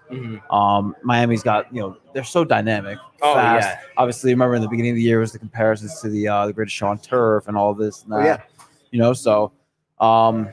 And then, dude, I think Buffalo obviously knows what's on the line for them. And, Josh Allen, obviously we know what he could do. And very, very talented. They got good guys on offense as well and a solid defense. So, but, I mean, it'll come down to these two offenses, dude. And Buffalo just prevails, dude. And then there you go, dude. What do you think we see as a score? 33-30. Wow. Time expiring field goal. Shootout. At the end. Shootout. Like I said already. Barnes. I actually didn't hear that one. I'm sorry, I must have missed that. Oh, okay. Oh, But hey, at least we got the prediction down. Yes. There it Get is, in dude. at There's the your buzzer. prediction, I like dude. that. But yeah, we're gonna do a quick switch up here. You'll and switch get our surprise guest in. Let's go Wow, it's a surprise. for the audience, right? I mean, While you're doing the surprise, I'll go to the comments. Yeah, Go go to to the the comments real comments. quick, Michael. Thank you. Michael adds, Yeah. he says, Westbrook is so fucking weird. His celebrations. Russell Westbrook? Yeah. Wow. Yeah. I see it. Mega Tool. I mean, he is Um, weird. Mega Weird Tool looking, says, too. who you guys taking right now on LA at Detroit game? Just wondering how you guys feel. We also forgot to mention how weird Chris Paul is. I think he can use a nice hut in Houston. Interesting. CP3 is definitely a Bruno Mars guy. Oh, what's wrong with Bruno Mars? I'd go to LA, Josh Prez said. Marco adds Dolphins or Bills. We'll We'll give get our to it. prediction in a second. And then Josh says Jags didn't even look that upset over the loss. And then Josh adds Bills. I feel Jags kind of knew it was coming, maybe. Yeah. And then I guess in terms of Detroit Rams, that's so tough, dude. I think battle of some really good coaching there, but I don't know. I would say give me the Lions. Yeah. We'll see. But We'll see. I we'll got to see. have a week to reflect on this. But we do have our guest here. Corey Saccone joins us. Good having you here, Corey. What's up, guys? And Corey, a longtime friend. We go back to elementary school, so it's been a while. We always talked about growing up. It'd be so cool, to talk about sports, on a show. So Here it's we go. really cool. We're able to do this. And he's in the offseason right now, currently the clubhouse manager for the Somerset Patriots, AA for the Yankees. So good to have him with us here. What's going on, man? Yeah, no, this is awesome. I watch it on Instagram Live all the time, and to be able to be here live in person, like Brian said, we grew up together. We always talked about talking sports together, and I'm here watching his journey and with you guys, and That's awesome, dude. able to be a part of it. This is great. I love it. So what was Brian like growing up? Yeah, please. What you see now is what you got back in the day. Yeah. Just like a younger version, right? Yeah. Brian's always been the same, but that's why I stick around, because he's a fun dude. So Yeah, we have a exactly. good time. Yeah, Yes. yeah, and it's just funny going back in the day. It started, I feel like, of course, with like fantasy baseball, and then it just grew into everything football and talking about basketball, and obviously now hockey, which is so funny because I always told you like I don't watch hockey, and like you've always been into it for a long time. You could think Tony. So you always say like you never saw it coming for me to be interested. No, I never saw you. Tony, get into that's what hockey. Tony does. He looks at you with those eyes and that mustache, and then he gets you. But I love it though. The fact that Brian's into hockey, for me personally, I'm able to talk to somebody else very religiously about hockey, and hearing you guys on the show with the segment. I love I love the NHL segment, the National Hockey League. Get all fired up for that. So yeah, I definitely look forward to those times. But just reflecting on talking about like fantasy sports when we were growing up, it was so different now, like just how DraftKings and you're able to do things like that compared to back then. We were doing drafts in person. Like Albert Pujols was the name to get, Jim Tomei, like guys like that. And then you look at like what's going on nowadays. It's completely different fantasy wise, but it was definitely something that we grew up on that was so much fun, and it just turned into whatever it's turned into now. Complete. Like, I mean, 10-year-olds betting on DraftKings. So Yeah. it's completely different than when we grew up, but it was so fun back in the day. Yeah, I always used to host like the fantasy drafts, the party pizza at the house, and then like nice. you're writing them in and submitting it. So it takes hours to submit it as a commissioner. You know, everybody does it online now. So it was just like so different. And then used to play like the football game in the backyard. The Vazzi's breadsticks. The Vazzi's breadsticks. That's so funny. So that was good stuff. A lot of different things we want to talk about, but we do have a kickoff approaching here, 8:20. We're going to get the Bills and the Dolphins. So kind of wanted to get, we talked about this game earlier during the week, and obviously, like I've reiterated, a lot of injuries for Miami in this one. I talked about Chubb, lost Phillips earlier this year, and then you look at the inactive list tonight without Raheem Mostert and Jalen Waddle. So those are key cogs on their team. They are home, but of course the underdogs now against Buffalo, who did clinch a playoff spot, but obviously wants to win the division. And good story for them, winning their last 4 after being 6-6 and largely underwhelming this year. What are you expecting to see, Corey, in this one? I think I heard somebody say a shootout before, correct? Yeah, that's what I was saying. I could definitely see a shootout, but I could also see some conservative play as well. Just based on, I guess it kind of depends on how the game starts. I could see Josh Allen running the football pretty well today, or tonight, I should say. And if we're gonna do a score prediction, I'll go 28-24. Okay. We'll keep it somewhat conservative, but a little bit of a shootout. Yeah. And it's so hard to like kind of predict what these teams are going to do in the playoffs. Obviously, Miami was so hot during the beginning of the year, but that offense, I feel like, hasn't been as productive. And I know Tyreek Hill has been in and out of the lineup, not 100%, so that changes things. So you think about that, you think about the guys they lost on defense, and then it's like on the other side of things with Buffalo, they've won these games, but like some of them were ugly wins. And then Josh Allen has looked great, but then also sometimes he's making these terrible decisions. Like I look at this game, and besides like being kind of torn on the winner, I don't know who's like a more dangerous in the playoffs. Yeah, I don't know. It's tough. I don't know. I would look at games like these. I like to look at what these teams have done recently, and obviously the Dolphins, who have had some injuries a little bit. They got absolutely destroyed by the Ravens last week. I mean, geez, dude. I definitely didn't expect that. And then watching Buffalo, I think what are they on, a 4-game win streak right now? Like you said, there were some ugly wins, against, I guess you say, against Kansas City, right? 3-point game. Yeah. New England too. They kept it tight with New England, right? Who had beat them earlier? Yeah, exactly. But then they also they blew out the Cowboys, I think, a couple weeks ago too. So I don't know, man. I just think with what the Dolphins are putting out there right now, I would think that like Allen is running all over the place. I think he's swinging the ball. I think it'll be a pretty high scoring game. But at the end of the day, I think the Bills will come up with more stops than the Dolphins will on defense. I was thinking of the Bills here, 31-21. Nice. Wow. Yeah. And it's funny. I actually do think it's going to be the Bills as well. Just because the fact is, like, okay, no Mostert. I mean, we can't underestimate him. 20 touchdowns this year at running back. And I know A-Chain's been great, but I think he's, his yards per carry, 8.5, 9 yards. But it's because he doesn't get as many carries. He's kept fresh, so he's the main guy. And then the defense, I think they're going to give up a lot of yards to Buffalo. So as long as Allen doesn't turn it over, I think they're going to win this one. And I think it's going to be kind of similar to what you said, but I'm going to say 31-24. Wow. But I definitely didn't see this coming. I thought the Bills were actually going to miss the playoffs, and I thought Sean McDermott would be fired. But crazy. After winning this game, they'll be the 2 seed in the AFC. So it's just crazy how last month of the season, 5 weeks, stuff changes so quickly. What do you think it was these past few weeks? I mean, I know they didn't have I know they played the Chiefs.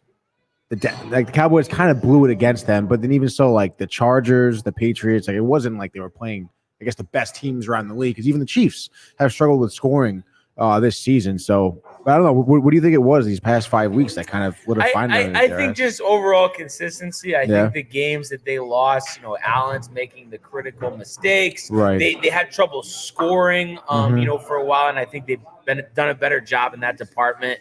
27 versus the Patriots last week, 24 versus the Chargers the week before, 31 against the Cowboys, and that was after a stretch where they hadn't scored 30 points in like 5 or 6 games. So I think just overall consistency and Allen not, turning the ball over. But what do you think, Corey, in terms of the playoffs? Who do you think is going to be more dangerous come playoff time? First of all, let me go.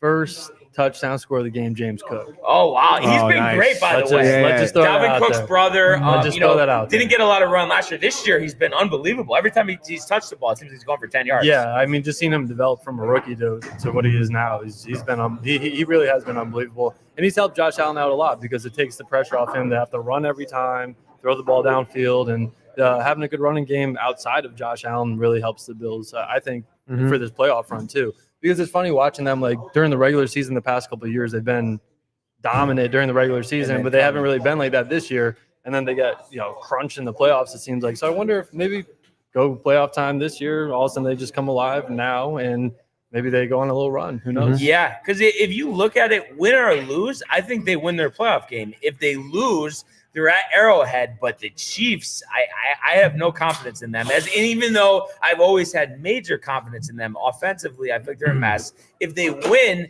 they host the Steelers. What do you mean they have Kelsey? Dude, he's so A focused. lot of distractions over there. But right? I mean, do you Yeah, guys agree with yeah. me? Like, win or lose, they're winning their first playoff game. Yeah, they always come down. Yeah. to that. It's the Chiefs. Yeah, I do you really think it's the distraction? I mean, I feel like also another year of no Tyreek Hill, Kelsey getting older. Yeah. You need another option. Rice has stepped up, Rice but is you gonna need be somebody nice. else. Yeah, yeah. That's the problem. We talked about it too. They don't really have that number one receiver guy, Yeah. like who's like their go-to guy. They really do. Like they spread the targets out a lot, and like it's kind of like I wouldn't say the word maybe mediocre, but again, like they don't have a top receiver in the league or anything like Right, that. right. You They know? go balls to the wall, sign Devontae Adams, monster money contract in the offseason. He probably doesn't go to Kansas City, but that's a big name. I'm sure there's going to be plenty of big names out there, but somebody to go with Rice, I think going forward, the Chiefs will be fine. Oh, yeah. Oh, But yeah. it is just weird to see them struggle, though. I And I know. just never expected to see In a good that. running game. Pacheco's fun to watch. Yeah, Pacheco Yeah, is he's good great. when he's Clyde's healthy. always there. So, yeah, they have a nice little tandem still going. But they have struggled, and it's shown on TV. You could visibly see, like, the frustration on the sideline. Everybody talks about the distraction, but, I mean, who knows? We'll see what happens in the playoffs. That's what it's all about. Yeah, I'm excited to see that. A team that's going to be in the playoffs after winning today is the Green Bay Packers. So another team, we talk about the Rams' remarkable turnaround. Green Bay, under first-year starter Jordan Love, was 3-6. Won 6 of 8 to finish the season, and they beat the Bears here 17-9. Love, another great game, 316, 2 touchdowns. Aaron Jones, who missed so much time this year, didn't look himself, has rushed for over 100 yards the last 3 games. He had 111 on 22 carries, 5 yards per carry. And then Jaden Reed led the team in receiving, 4 receptions for 112 yards. So I think this Green Bay team is ascending. Jordan Love, for a lot of the year, seemed like too many turnovers. Maybe he wasn't going to be the guy, but he throws over 30 touchdowns this season. All of his numbers stack up with Favre and Rodgers in their first year as the starting quarterback. So I think they're going to be a dangerous out here. You think about, them in the playoffs. I believe I'm going to just double check matchup wise, but I believe they're going to go against as I think they're the 7th seed, so they would go against Dallas. I just want to double check that, but I think Packers are 7, yeah. Yeah. So that would be a good matchup, 2 versus 7. And I think a chance, I mean, I know Dallas at home, that's always the narrative. They're going to win. But I just think this Green Bay team with a healthy Aaron Jones, Jordan Love improving every week, in a decent defense, that they're not going to be an easy out in the playoffs. No, I don't think so. And, we talked about many teams here so far that have kind of had a little bit of a stretch going on, these past few weeks or the end of the season, Green Bay being one of them. And I think that is because they're buying into what Jordan Love is putting out there. We talked about Aaron Jones all season, how good he would be if he was healthy. Now he is. That's showing. And because of that, they won their past 3 games. And they have an opportunity to have an upset in the postseason, which doesn't look too unlikely, especially if Jordan Love does anything like he did today. In terms of the Bears, though, I mean, Justin Fields, we saw him get a little banged up on us. He took a couple ugly hits, but only 16 pass attempts, dude. What is that about? Yeah, I guess shouldn't you just let him send it? Let's go. Yeah, no, you're right. Yeah, I guess just kind of based on the course of the game, right. They're trying to establish the run. But I do agree. And Herbert's good. Yeah, but he has arm talent. Yeah, you want to feature him. But then again, we talked about it. We think they're going to let him go. Yeah, so obviously, I'm sure they wanted to keep him upright as well. But that was an entertaining game. Went down to the wire. What's your take on Green Bay, Corey? Well, so it's funny because it's Dallas in the playoffs, so that's always something to look for. Just folding at the end of the year. Yeah. But then you also have the Packers, who I don't think really many people expect them to make the playoffs. Go a few weeks back, and now all of a sudden they have a chance to go to Dallas, make the upset.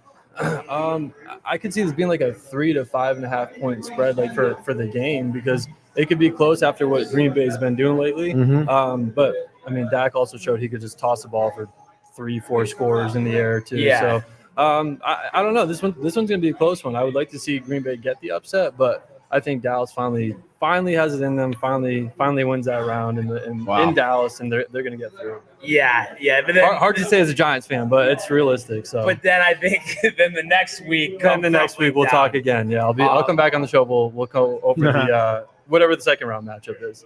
But yeah, I honestly though I am impressed with what Love has done, because I didn't see it coming, and it's one of those things too. As soon as he was drafted, remember the preseason games and when he filled in, everybody was like, "Oh my God, that was such a mistake!" And then Rodgers almost leaves, stays for one more year, and then leaves again.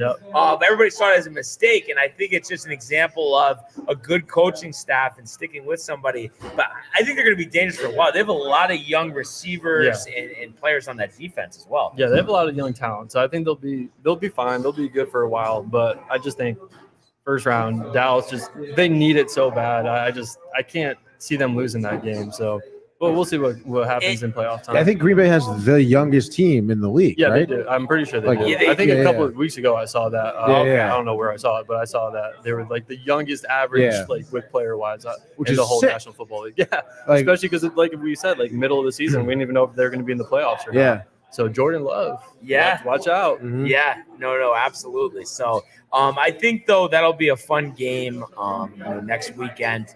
Another matchup we're going to see is the Lions and the Rams. Impressive Wentz coming in today, winning that game. And he's a guy, he's definitely taking a lot of slack, a lot of comments about, how he's not liked in the locker room. But at the same time, there's only so many of these positions available.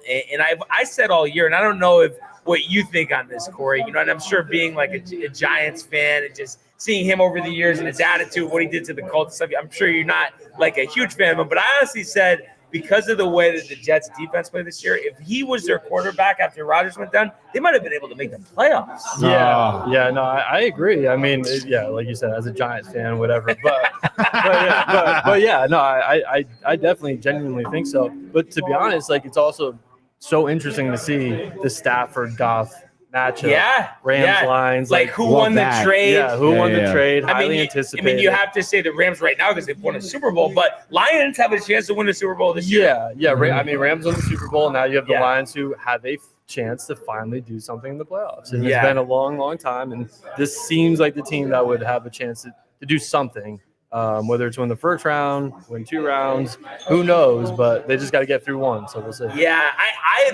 I'm saying it right now. I'm calling the upset. I think Stafford all year, Nakua and Kupp. How do you defend that? Lions secondary isn't great either. No, and we just watched it live, so we could see what the Rams could do at the end of the game.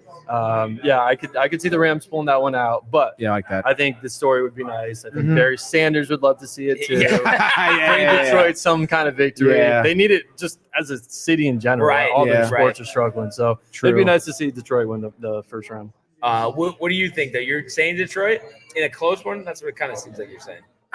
Yeah, I guess so. It's so tough, dude. I mean, again, I feel like anytime we talked about Detroit or the Rams, even, we talked about their great coaching. So they do have a great coaching matchup, honestly, in this game too. So, yeah, I guess in a tight one.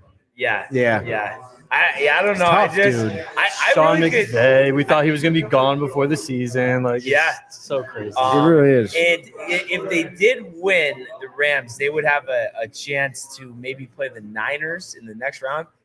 I don't know. I know the Niners are so good, but I don't know. For some reason, I just have a feeling if the Rams play the Niners, they're going to win. They played the playoffs last season, right? No, they played when the Rams won the Super Bowl 2 years ago. Oh, 2 years ago, okay. And the Niners were leading. And the Niners are unbelievable. Right. Obviously, they lost the game today, but playing all their backups. They'll have a bye week. And they don't allow the other teams like fans to buy tickets, right? Like that. I think they do that. It's crazy. Yeah. That's how they played. Yeah, I mean, also, I'm sure their fan base is so jacked up. I'm sure they're not missing these games for nothing. Oh yeah, true. But what do you? Any chance you could see that, or you think that's just getting a little too? Well, crazy? no, I mean that's a sick West Coast matchup. Yeah. We saw it today. It'd be nice to see with everybody starting. Right. But it's just crazy. 49ers is such a dominant team, but the Rams seem to always have their number, or at least be in the game. Kyron Williams too. Yeah, he's been going off this year. He's a nice little back that the Rams haven't really had in a little while. Well, I guess Akers they just got rid of. And you're Gurley for a little. Yeah, Gurley was nice. Todd Gurley was nice to watch. But this should be it should be very, very interesting in the first round. Overall, so all these matchups are crazy right now. Yeah. But Stafford Goff to me is going to be the most highly anticipated one. Whatever happens from that game, if it does end up being the Rams 49ers, I think that matchup, based off of what happened today, with all the starters in, that would be a really, really good playoff game. Yeah, absolutely. And what do you guys think, too, just in terms of, like, the Super Bowl favorite? I mean, it seems like the common sentiment is, San Francisco far above everybody else. Obviously, though, we saw the Ravens take them out. Like, just making, like, a split-second decision right now, who would you guys take, over the field? Win the Super Bowl. To win the Super Bowl, yeah. Jeez, dude, that's so tough. I don't know, man. I mean, I guess just when you look at it on paper, maybe pure talent-wise, you want to go with the Niners. Yeah. Just because their talent across the board is just ridiculous. I understand, like, maybe they don't have the most experience in terms of a team as a whole, in terms of Super Bowls. But I just feel like in the past we've seen Baltimore come up short in big games. And I know we've been talking about it all season, and I know they definitely proved me wrong by beating San Francisco. By having a great back end of the regular season. But again, I would just side with the Niners because of the talent, because of the history of the Ravens and Lamar blowing it. So there we go. Yeah, I was gonna say it would be interesting to see a Ravens 49ers matchup, because the last time that happened in the Super Bowl, I worked at when it was in New Orleans at the Superdome, and the lights went out. That was when Kaepernick was quarterback, and it was the first. I don't know if it was the first Super Bowl, but the literally lost power in the Superdome, and I could see it. I could see that being the matchup in the Super Bowl this year. I really could. I know there's a lot of obstacles with everything going on, but I could see that being the matchup. Lamar's out for vengeance. Give me the Ravens. Yeah. It's crazy because all year I've said, I know they're winning games, but, when the Ravens are down a touchdown or 10 points in the fourth quarter, I can't see Lamar passing the ball down the field to win the game. His last game, I think he threw 5 touchdown passes. Obviously sat out yesterday. So it's hard not to take them in the AFC, but then again, it doesn't make any sense, but I could see the Chiefs beating them somehow. Just like finally playing their game, because Kelsey, we know 2 touchdowns. They dominate January. Yeah. So I don't know. I for some reason I don't think the Ravens are going to make the Super Bowl. That's a hot take, dude. I think the Niners will end up making the Super Bowl and probably winning it, but I don't think they're going to be playing the Ravens. I think the Chiefs being overlooked as much as they are right now because of all that is just. Who knows what's going on in that locker room? This might be a huge motivational factor for them, and it's Patrick Mahomes. So come on. Yeah. Did you see that Tyreek Hill house went on fire last? Yeah. yeah. Luckily, no one was hurt. Which Nobody got hurt. But I saw the video of him like outside, What the fuck is wrong with him, dude? What's he doing? Yeah, what are you doing in By there? the He's way, sketchy. I'm He is such way a late on sketchy this, beats and women. I'm almost surprised Michael He does didn't like call to do me that. out for this. The answer to the trivia question. Anybody want to take a last second stab? Yeah, the trivia. All-time leading I got yelled at last receiver, Bills I history. mean, I looked it up, so Okay, all right. I wasn't getting I it. have no idea. And I'll give a hint just because no one's guessed, so it'd be nice to get a guess here. And you you already looked it up. But say it to Corey. So he's from the team that went to 4 straight Super Bowls. He was their best receiver. No one knows. That's pretty obvious, though. Come on. Not many people knew. Like, No that one was knows before that our time. team. We were a Yeah, couple it years was. old. That was before- before. yeah, That was I wouldn't know way that one. before my time, baby. He went to Kutztown. Josh B guessed Don Beebe, but That's that's wrong. incorrect. But Wrong, appreciate Josh. B guessing. But From first you get to a Pennsylvania. better with Come the on. picks this week. Yeah, What yeah. happened? You ready for the playoffs? Yeah. Wow, Brian fucking Real shit. quick, Jay says, "Yo, I love the sports port, especially when Brian gets jacked up for the NFL." Speaking of getting Thank you, jacked Jim. up, Dolphins about to get started here Yeah. on offense. So we'll keep you posted there. I think Waddle out still too. with the Waddle is ankle. out. Yeah, Bosa's out. Wait, so how does this? Can people like typing in online? Yeah, they Yeah. can comment. Comment, they can call Anybody in. here could Yeah. Anybody answer here too. can when give they out a come guess. here- I don't know this one. And when they come here, they can claim their beer When they whenever come that here. is. But I mean, if nobody knows it, nobody knows it. But I didn't know if you wanted to take it just a stab at it. I can take a guess. I can't. Does Jeff know? Jeff? You know, all-time leading receiver in Bills history as incomplete pass there from Tua. Flag on the play. No idea. Such a hard one. Should I just say it? Go ahead. Andre Reed. Oh, Wow. would have never guessed that. Josh I know, B that's a tough also question. clapping back. Come on, Brian. We went 2-1. You guys just blew the load on the week. Wow. We'll see what happens in the playoffs. I bet Josh knows all about that. But Corey, you know how hard it is because we do the same thing. Like I know you're in, for the picks every week. Yeah. Like so, we have it heads up versus the company at Jace.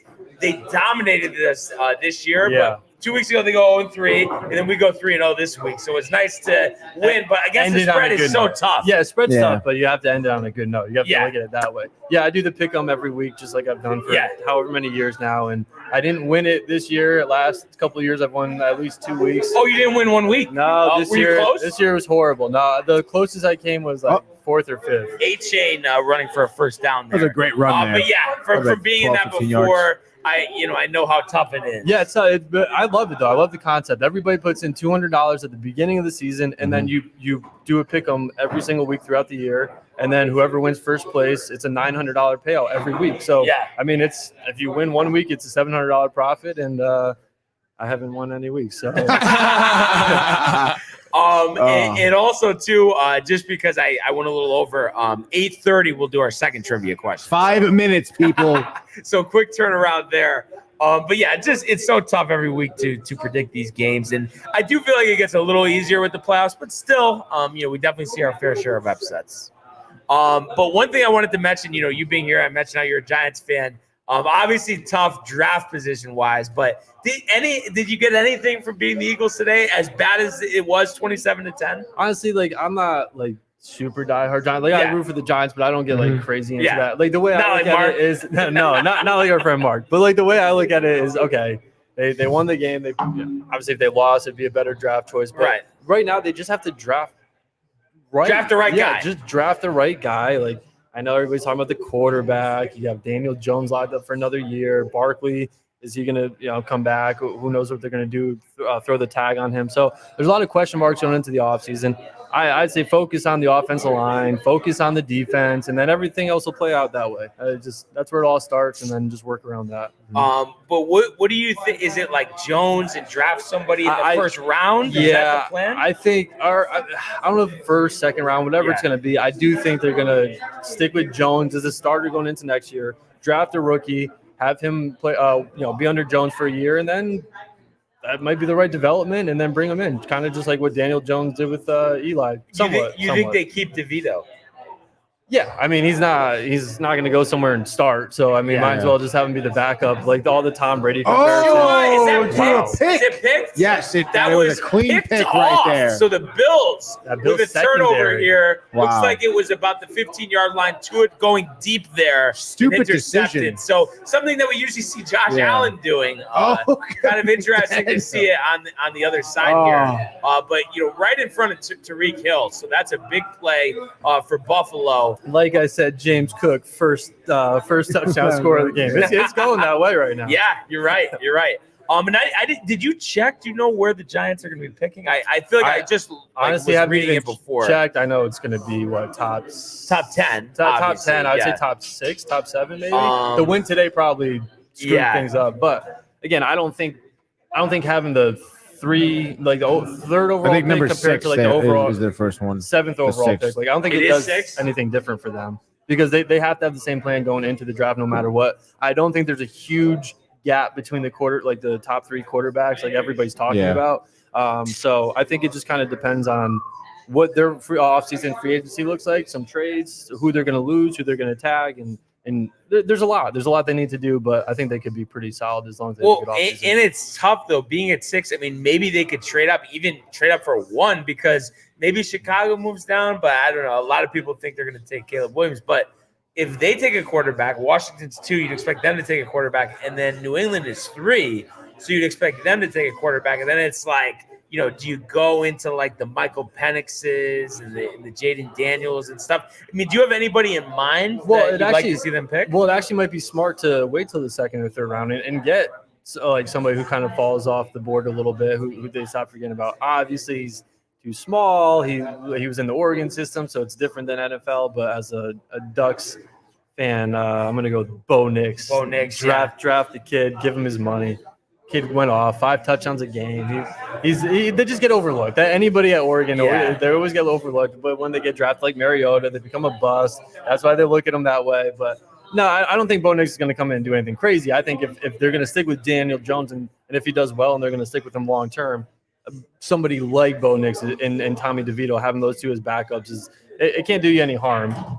So I could see something like that. Or if they draft a quarterback in the 1st round, Drake May, Caleb Williams, obviously whoever they go for at that point. There's going to be a lot of question marks. It's crazy this but year. It's interesting too. Personally, for me, I have concerns about Williams. So especially the other guys, I don't really feel great about anybody being like a star. I don't know if this is really a great quarterback class. I think it's being talked about like it is. Yeah, I think it's being hyped up. Michael wants to say bye to Barnes. Mike, good seeing you, man. Comment Nice meeting you, anytime. Mike. We appreciate having you here, man. We can't wait to see you again. I just think they all have holes in their games. Yeah, you know what I mean? I think like Caleb Williams, obviously everybody talks about him, but then you see USC lose like 5 games in a row. It's like, do you really? He's crying after the game. Like, is he the leader of an NFL team after doing that at USC? Drake May, I didn't watch him enough, but people say he's like the hidden gem. I hear like Tiki Barber and guys like That's what they said about Zach. So, and that's another thing too. Like Sam Darnold, Zach Wilson. Like, do you really want to draft somebody top 5 that does it, that didn't like completely dominate in the college where you're like, oh, he's the next superstar? Like, I think a lot of teams are hesitant now because of the last few drafts and you just got to be smart. You really do. I think offensive lineman and defense is the right way to go as a top 10 pick, and then anything after that falls into place. Yeah. And I know they're not going to do it, but I've said this all along. The Bears just traded down to like even 3 and then kept Fields, got Marvin Harrison Jr. Are you kidding? Marvin Harrison Jr. That's the guy that everybody. I almost would take him number 1 overall for the Bears if they couldn't trade their pick. Yeah, honestly. he's and the thing about him too, because wide receivers are starting to get paid a lot more lately now. I mean, look what Kurt got with the Jaguars, like what, 75 million, 80 million, whatever it was. Like you have him locked up 4 or 5 years of rookie contract. So I mean, I know see what Barkley's doing now, and then you could tag him. So yeah, Marvin Harrison Jr. seems like the perfect guy to go with if you have a top 5 pick, and especially if you have a quarterback already, why not draft him? He's a perfect complement to any quarterback out there. Yeah, absolutely. So it'll be interesting to see what happens in the Daniel draft. Jones' next top target. Let's go. But I don't know. I don't know what you guys think, but I just think with Jones, I know they're going to try it next year, but I just have this thing. I think no matter what, no matter who they bring in, no matter what the changes are, I just can't see him being the quarterback that they need or anybody needs to take them to the next level. I think he's too mediocre and injury prone. I mean, yeah, how could you not agree with that at this point? Yeah, he's so mediocre. That's like the perfect word for him. Yeah. And it's tough too because when we saw like his first game was versus the Bucks, Right? No, he went off. No, but how running the ball, everybody well. was so riled for that win. My God. And everybody just completely dismissed the fact that the Bucks missed like a 36-yard field goal. Yeah, no, to lose the I game. remember that. Not only that, it was in Tampa. Like Yeah, it was in like Tampa, 80, 90 degrees outside. Yeah. Like I was like, oh man, this is the real deal. This kid. Yeah. And then they almost lost, and then or did they? No, they won the game, right? They did win. Yeah, the they game. won Yeah, the they game won the because the game. Bucks missed the field goal. yeah. So they win the game. Daniel Jones goes off. It's like, oh, Eli's replacement. This is looking good. And then, oh my goodness, what? I just like what happened? It's just crazy. I know the offensive line, all that, but like, come on. So many teams have those issues. It's hard to be a New York team with the same issues, the same excuses. Just get it done already. Yes. Yeah. No, I mean, I feel the same way about the Jets, of course. On the other side of this one, the Eagles, after a 10-1 start, they finished the year 11-6, lose this game a week after losing to the Cardinals. I was just saying, give me the Bucks next week in Tampa. What do you guys think here with Philly? Is it over? It just seems like A.J. Brown and Hurts, that rift, and they're not going to move past it, and that's it.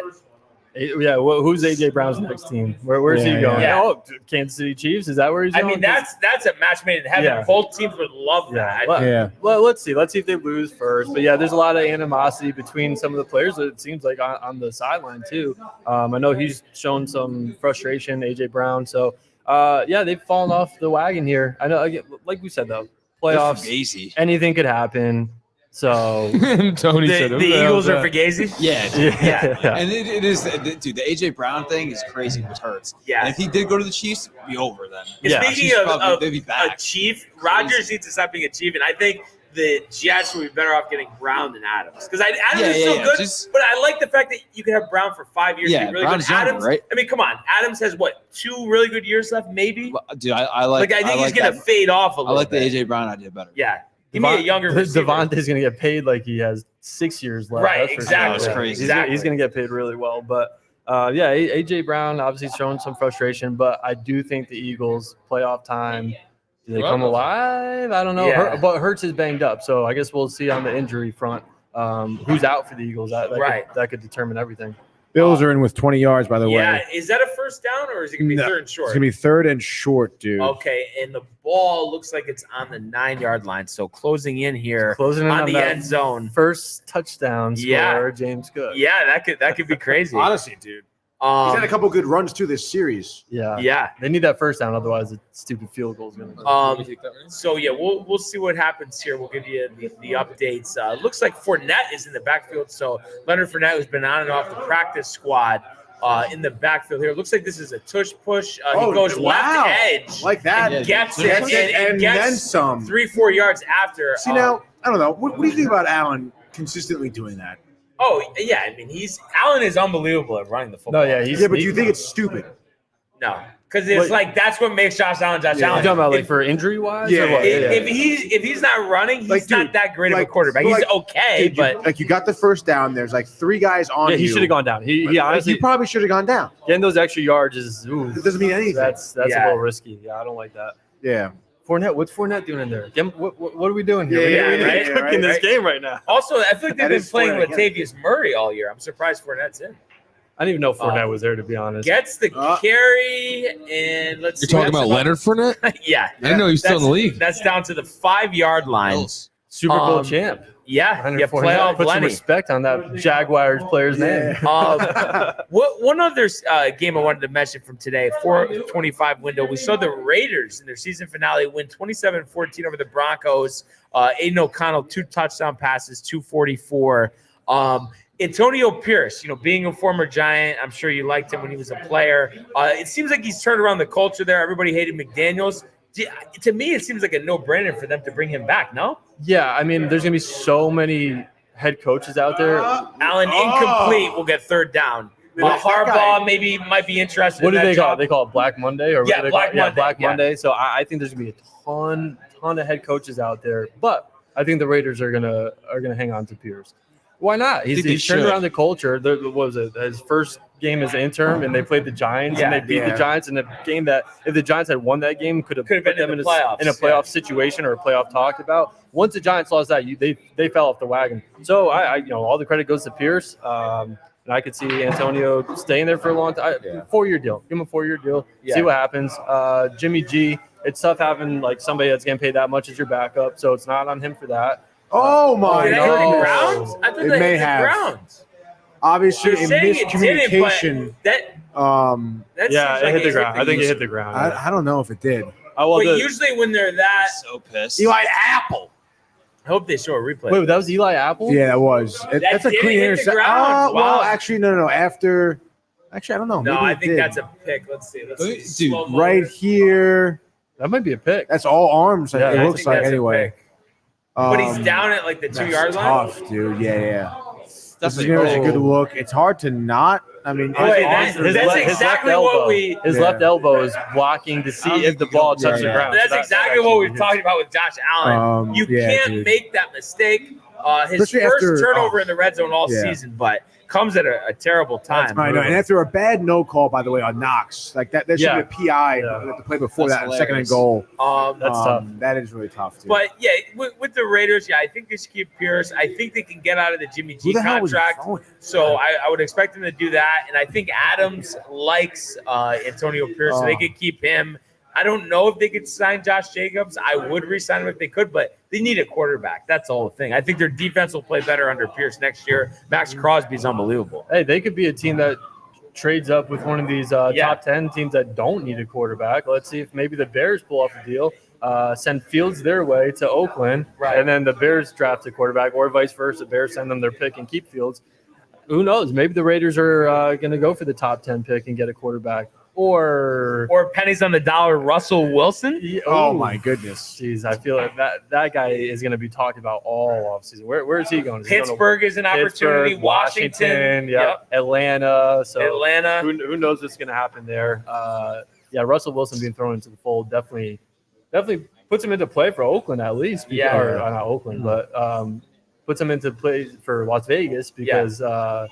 O'Connell's not going to be there long term. I don't think so. Yeah. I mean, they're going to keep him on the roster, but I think they want somebody better starting. Yeah. Wentz is another guy that potentially could go there, but I mean, let's pump the brakes on Wentz. you're tight on Wentz.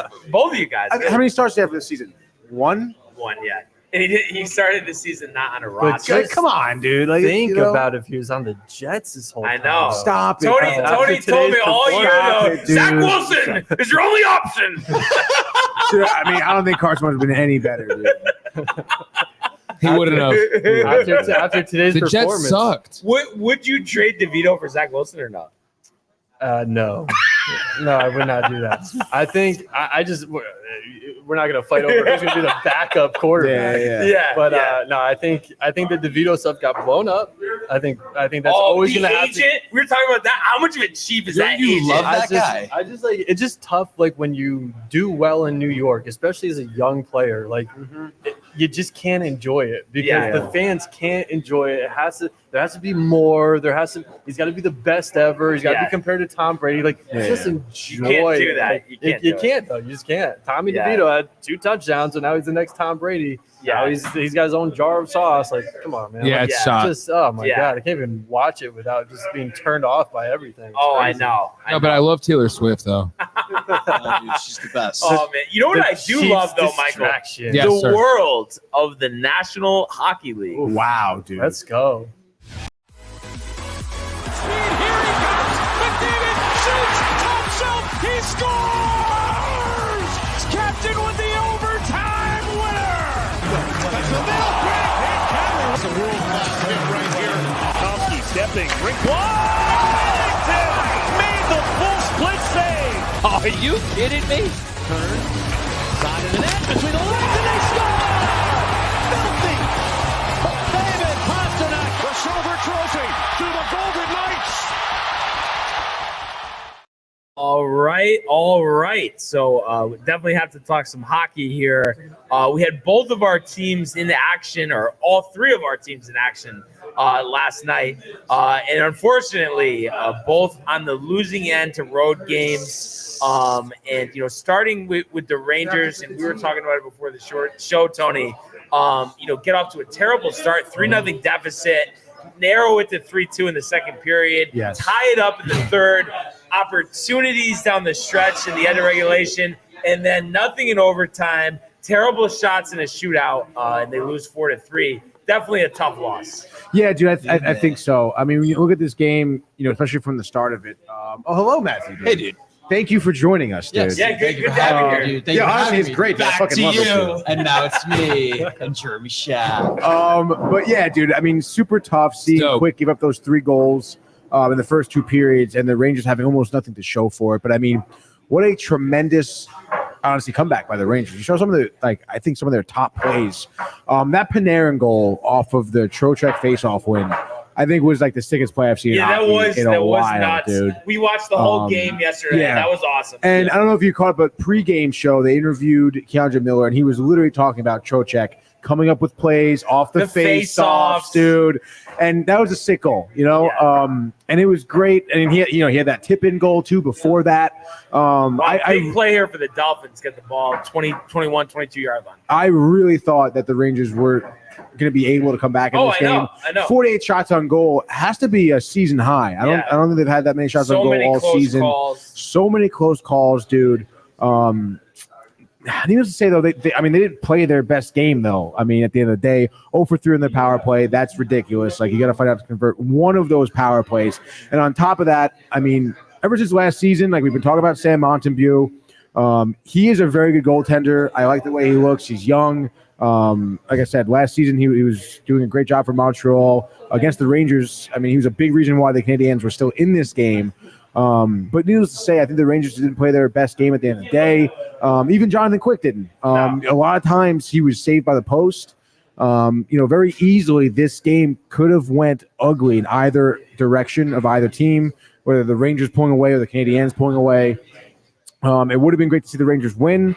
They ended up losing in a shootout. Tough to see it in the shootout. I think they could have done better in the shootout as well.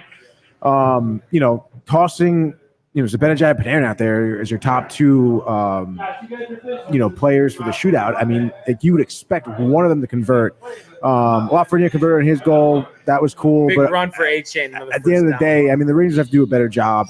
You can't be coming out here against any team and getting down 3-0 early, especially against a team at the Canadiens. And on top of that, I just think what we've seen a couple times this season, and we saw a ton of last season, which I guess has been better this season, but when the Rangers are down a lot, they do get nervous. You can see it in the way they're playing hockey. They get very selective with their shots. They don't take chances. They don't try and get dirty goals when they're down because they're just looking for that perfect shot, which is so hard to come by. And then on top of that, when you have a goaltender with Montreal like Sam, I mean, he's playing well. It was hard to get pucks past him, and they don't look to get creative. I mean, there's only so many times.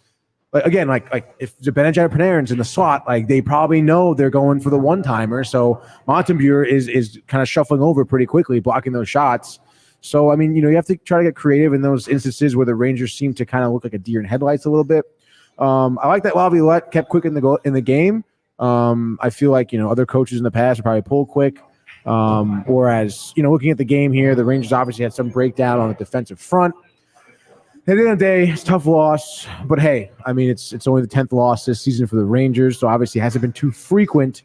But still, tough to start out this Canadian road trip with a loss to the Canadiens. So, and it's kind of weird, and I feel like you would know, Corey, because you've been following hockey for a while. But I see with the Rangers, it seems like this year the tough teams they beat, and then they have these games against teams that are lesser and they lose. And it's like, it makes me, I feel like confused in terms of my confidence. Like, well, they're going to have to play those lesser teams in the playoffs, but then it's like, why are you losing these games? Yeah. And because like people always say, oh, you take it easy on the lesser team. Right. No, that doesn't happen in the national. It's hockey. You're going to get killed. It doesn't happen. It's not like, oh, it's the Canadians on the other side of the line there. So Cole Caulfield's are only good players, or we're just not going to play tonight. Like nobody's thinking that way. Yeah. So it is, but it's funny because it's a pattern. It happens. Like you do see it happen. I don't really know how to explain it. I mean, because as long as you're ready to go playoff time, yes, that's all that matters. But when you don't beat the bad teams or the teams you should beat during the regular season, it's a little bit of a question mark and a little bit of a red flag. So, I think the Rangers have a lot of leadership this year. I think they're very physical, and I think they just have enough talent where they're in a really good position going into the trade deadline. Like I always hear you talk about the trade deadline. Who we getting? Tony, give me something. Connor McDavid, how do we get him here? 2 games into the season, trade deadline. Wait. Let's actually talk about that for a second. Tony's been ripping me for years, and I say David could be a future Ranger. He's got to leave Edmonton at some point. I mean, what do you think about all that? We tend to see superstars leave when we least expect them to. Yeah. And I think Connor McDavid needs the bright lights of New York, but put him at Belmont with the New York Islanders. Wow. And that would be obviously that's not gonna happen. Interesting to see.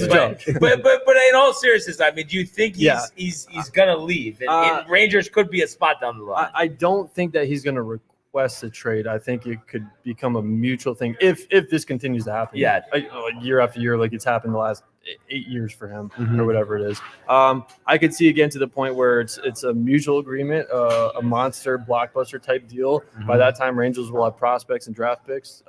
Again, it might not just be the Rangers, but if it is New York, I could see them going all out and just revitalizing the franchise and doing. See, I'm not completely crazy. I mean, I don't think it's going to happen. Crazy. I also don't think Edmonton's like looking to do that either. Looking to do it. It's just realistic down. But they suck, dude. It would be so awesome to see because I think ever since I've started watching the Rangers, I know it's been a very short amount of time, but it's like I feel like they have a really good overall team. But I would love to have that like superstar, you know.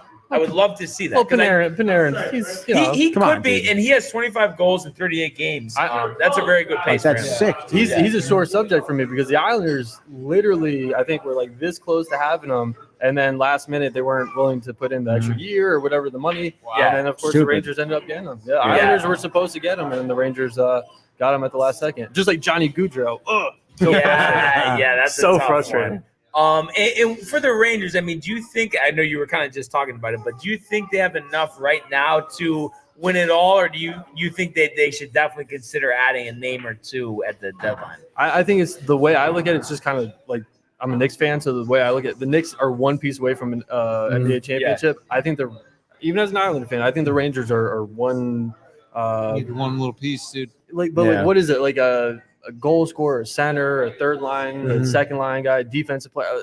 I don't know what it is, but I think it's one star player away from championship for the Rangers. Yeah, because I think there is a lot of good talent there. But it's just awesome watching the game. So we know they have a really good squad. Yeah, and some guys that are going to be there for a while. It was nice to see Fox score. He doesn't usually score that much. Well, Diggs wide open, but Allen overthrows him. 2:23 left in the first. Bills driving here. But that was awesome watching the game. Tough result last night, and Islanders, a tough one last night in Vegas. We had talked about before the show how Vegas had been struggling. They come back and win this one. Isles, though, I feel like after a very tough start to the year, have kind of like staying alive. I mean, they're 18-11 right now, but the 10 overtime losses must kill you. Where are you with the Islanders right now? When I look at that record, it frustrates me because it does not seem like the win losses should match up that way. With it seems like every time you see a win, if you get somewhat excited or like just get antsy a little bit, it turns into big play for the Bills here into Miami territory. Who's that guy? Is that Smith? Shakir with the big hitter. Dude, he's fast. Had one block and just went to the house there, but that was like a fucking 50-yard it down the sideline. We're setting up for James Cook first. But it's frustrating because they'll get a win, especially like versus the Sharks. They'll get a win versus the Sharks. They should have won that game. They did win the game. It's like, okay, people are getting excited. Oh, back in the win column, and then all of a sudden they played the Golden Knights and they blank the bed, and they lose 5-2, and it's just I can't get excited because it's just if they win one game, they're gonna, or if they win 2 games in a row, they're gonna lose right after that. Bo Horvat's been a great addition to them since last year, so I love that move. I know that they're still lacking a lot of talent, but Barzal was named to the All-Star game. I mean, he throws me off a little bit. I'd like to see some more from our captain, and then Horvat and Dobson I think should be in the All-Star game. They might be reserves if somebody gets injured, but how is Noah Dobson not in the All-Star game? That's all. That's crazy. That's crazy to me. He's had such a good year, especially because their first defensive line, Pollock and Pellick, are both out pretty much the whole year. So now he's had to step up and be the first line defenseman as a 22-year-old, 23-year-old. And he's putting up like 35, 40 points. So, let's just overlook that on defense. So it's all good. I mean, he's in on almost every goal they have. Every goal. And what do you want to see them do? Like, what do you think, like, the most important thing that they could switch that would really kind of ascend the way that they're playing? It's funny because, like, they had depth. Like, they had, like, Brock Nelson, Anders Lee. Like, they had guys that could play the third line, play the second line, play the fourth line. Although their fourth line was the best back in the day, a few years back. Cal Clutterbuck, Casey Cizikas, and Matt Martin. They're older now. It was a physical line, so hitting all those guys all those years, like, they've just worn down a little bit. So it's not the same fourth line edge like they used to have. So I would say maybe depth or just solidify it, get a goal scorer, get Travis Konechny from the Flyers or something, solidify that first line, Barzal, Horvat, and then just have everybody fill in second, third, fourth line. Yeah. It's tough. A lot of the young guys haven't worked out. Like Dobson has, but a lot of the younger guys, Holmstrom's been okay. Wallstrom's been horrible. So it's frustrating seeing like former first round, second rounders like just not develop into what they were supposed to. And what do you think about Sorokin, the coach? I mean, are you confident that they can be, in place when the team ascends into a contender? Yeah, I think Sorokin, like, I mean, they tripped him up? Is that the ref? No Josh flag? Allen throwing a pick in the end zone. Seemed like there would be pass interference. He might have fell down. He was definitely tripped, but I don't know. I don't know if they're gonna. That was crazy. What the fuck was that, dude? Why he shouldn't even, dude? He should not have even thrown that ball. No flag. There's no nothing. Like, there's should no not flag have thrown that So it ball was at all, fourth dude. down. It did actually give better field position for the Bills' defense. That interception. That's probably why he threw it up there. Then, Yeah. Let's just take a look here. I guess did he fall down? Did Gabe Davis fall down? Yeah, I guess I so. think he fell down on I his could own. tell from Here ref. it is. Right? Let's see. Oh, he tripped on himself. He tripped on basically. himself. Yeah. Though. What a Okay, so fucking another loser. interception for Allen. He's looking for We thought it would be a fun, shootout, and here we are, 0-0. Oh No, my it's God! himself. All on himself. But what do you think, though? Like with what I was saying with Sorokin and the coach. I mean, are you happy with that? I like Sorokin. I mean, he's a great goaltender. I love what's happened the last couple of years, but he just hasn't had the best defense around him. They haven't had the best team around him. I could see it like you guys talked about McDavid, completely different because he's not at that level. But I could see it get to the point where the Islanders have to trade him, get as much back for him as they can, and then just rely on goalies coming up through the system. I know they have a couple of young guys down in Bridgeport, or there's free agents all the time in the NHL that people don't even talk about or think about, and maybe they'll make a move that way. But I'm not even looking at that right now. It's such a good, a better record than it should be. So right now, just concentrating on that one trade deadline move and then a playoff run. Yeah. Do you think they're going to make the playoffs? Yeah. I mean, they're in third right now in the Metropolitan. Okay, so it'd be what, like a 6 seed? I think they could be. If they fall off, I could see them being a 6. But if they stay consistent, keep winning every other game like they've been doing, or every other 2 games, then we'll see the Rangers in the playoffs. Yeah, that would be fun. And we talk about all the time. What a bad job they do that they don't play till March or February. They spread, because when I remember when you guys were first talking about it, I was commenting. I was like, they had the games so far into the season separated from each other. Yeah, I'm like, why would you do that? Like everybody wants to see that. This is like the year everybody wants to see the Islanders and the Rangers too. But I don't know. It'll be, I guess, exciting towards the second half of the season when the games really, really matter. Yeah, absolutely. And I can't wait to go to more games. I've been to a couple Islanders. I haven't been to the Rangers yet. So no MSG this year? Not this year. And we didn't go last year either, so we got to go. Yeah. I mean, if you're going to go see the Rangers, got to go see the Rangers. If you're going to go see the Rangers, you got to go see the Rangers. Yes, please. Thank you. And it would be cool too to see Islanders Rangers too. Yeah, I mean that would be nice, Oh, that would be but hopeful thinking from my end. So, Yeah. So we'll see what happens there. Yeah. It would be nice. It would be nice. What do you think about your head coach? I think it was a horrible move to get rid of Trotz. Right, And we then- talk about it all and the then, time. And then to bring in the guy that Trotz has literally mentored all those years, it didn't make sense from the Right. beginning. And obviously now with the losses piling up, like it's talked about more. I try not to look at it like, oh, if you fire the coach and bring somebody else, and all of a sudden they're going to turn around. They just have enough talent, get it done. Right. I do think on the power play that he has struggled to put them in a good position. But again, it's the guys on the ice. They got to set themselves up. So yeah, Lambert's been a little bit overrated for how I thought he was going to be. I thought he was going to be under Trotz, come in like, okay, like I thought it was dumb to get rid of Trotz, but at least he'll work based off of what he had. Yeah. And it just hasn't really seemed like it's developed into that. So I'm not going to go say fire him or anything. They're in a playoff situation, but I guess we'll reevaluate in the offseason. Yeah, it was such an odd firing when I first heard about it. Because the year before, he was like so 2 minutes. popular. Like, remember Maggie used to talk about it on the fan all the time? Just what like he got the Islanders back on the map. It's like, I just and then like it wasn't too long ago where he brought the Caps over the hump. And he's having the Capitals beat the Islanders all those years. Yeah. Then the Islanders finally passed the Capitals when he comes over, or like right before he came over. Then he joins the Islanders, brings them to the almost brings them to the promised land, and then let's just let him go walk and be a GM for the Nashville Predators. Yeah. That's another situation. Like they're not any better over there. So poor Trotz. Bring it back to the island. But yeah, no, it's shaping up to be a great hockey season. And can't wait to see what happens, into the All-Star break, second half of the season.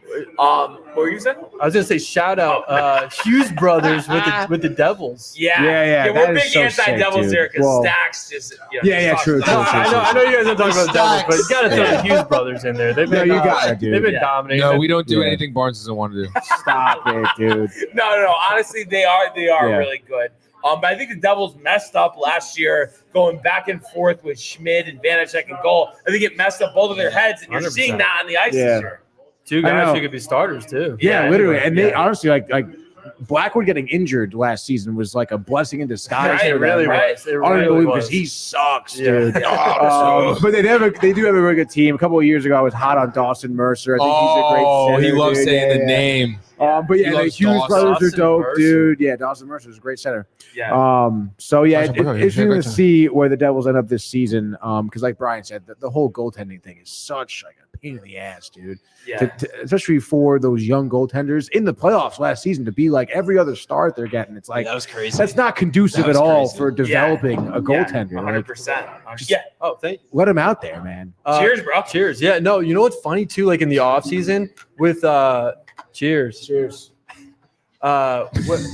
Tyler Toffoli was like their big signing. Their big signing, yeah. So they get Toffoli. They extended Timo Meyer. So they re-signed him, extended him for I thought was a little too much. He's not doing too well. And he's not doing too well this year. But it's like okay, they got some power, scoring power. They beat the Rangers. Obviously, came back and beat the Rangers last year. Like, oh, what's gonna happen with the Devils? And I mean, they're good. Don't get me wrong. Like I think they're a respectable team, but I think they're also a team that's at one key piece away from being like a really, really big contender in the tri-state area. Real quick to the comments, Anthony is always right, Barnes. Mary Materiello.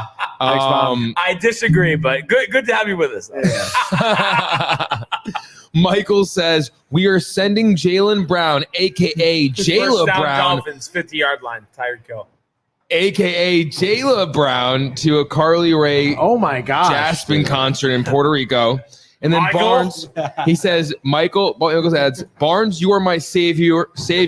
You're my mini Paul Gasol, and we love Southern California. That's so awesome. Oh, man. Mini Paul Gasol. Yeah. That's a good one. That's hilarious. Shout out Michael. Shout out to Michael. That was fun. Michael. What's next trivia, dude? I was going to say, we'll do one more trivia and then quick baseball before we wrap up. Let's go, dude. Trivia question is, who is the all-time leading rusher in Dolphins franchise history? So who is I thought it was receiving, all-time? No, it's rushing. Who's the all-time leading rusher in Dolphins history? Anybody have a guess? No. Give me Go ahead. Ricky Williams. I was gonna say that. No. That's the only name. That's the only name we Yeah. think of. So I was going with It's Ricky. somebody like a little while ago. But when you hear it, I'm pretty sure he's a Hall of Famer, and he was part of their historical team. Were we alive? No. Okay. Ah. So not Ricky Williams. Yeah, I'm definitely not gonna. That documentary with him is great, Oh, though. I love the Ricky Williams doc. Yeah, Ricky it's so Ryan. good.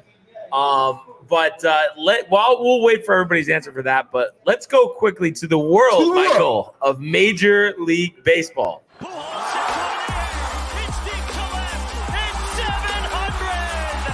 Albert Pujols. Yeah, what a play! Stop it, Tony. Yep. And Alonso cracks one. The Mets win the ball game. Out of sight. And it works at 100 miles an hour. 14 strikeout. Too deep to left field. There it goes. See ya. All right. So we've had a couple moves in MLB as Tua slides for a first down here. Looks like inside the 30. But the offseason has been very quiet. Things that stand out of recent, big trade with the Giants and the Mariners. That really caught me off guard. Robbie Ray, who the Mariners 2 years ago signed as their big free agent addition, who was coming off of Cy Young, coming off Tommy John last year. He's traded from the Mariners for Mitch Haniger, who goes back to the Mariners after signing a free agent deal with the Giants, and Anthony DeScalfani, who just came over to the Giants last year. I couldn't believe the Mariners made that deal, especially as bad as Haniger was last year, to just give up on Ray like that. Weren't you kind of surprised to see that? That trade threw me off completely when I saw that pop up. I definitely wasn't expecting it. I think both teams just were looking to do something maybe. Robbie Ray, obviously with the injury, he'll come back. I think he'll actually have a key role.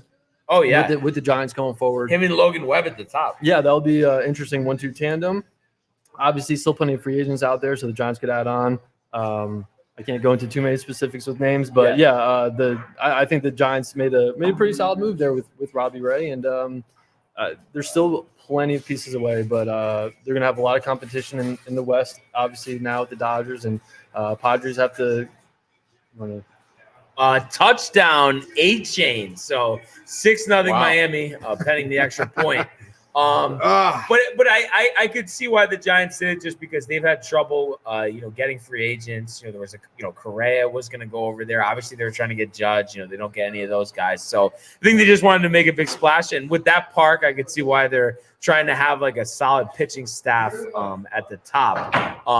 And Mariners, I'm guessing maybe they wanted to have some contract flexibility. But I just think in general, sometimes teams kind of bug out. Someone has an injury, and then it's if he's not under contract, they don't re-sign him. I think they get very nervous about coming back from Tommy John surgery, and I just feel like there's no reason to do that, because this day and age we see people get it all the time. But it does seem like that's a trend. As soon as they get the injury, they bail. No, you're right. It does seem like that specifically in this case too, because Robbie Ray was pretty consistent. Was pitching in the postseason very with them a couple reliable. years ago. Yes, obviously he gave up the home run to Alvarez in the playoffs, and kind of everybody looked at him that way. And then it seemed like, his arm's dead, or he fell off, and now he had Tommy John. So everybody just wrote him off, and now he goes to the Giants, and pretty much 10 months of just kind of recovery. Yeah. And now he'll go back at it in spring training, and he could be a really good piece for that rotation. And they the Giants signed the outfielder Lee from Korea. Right. Earlier in the offseason.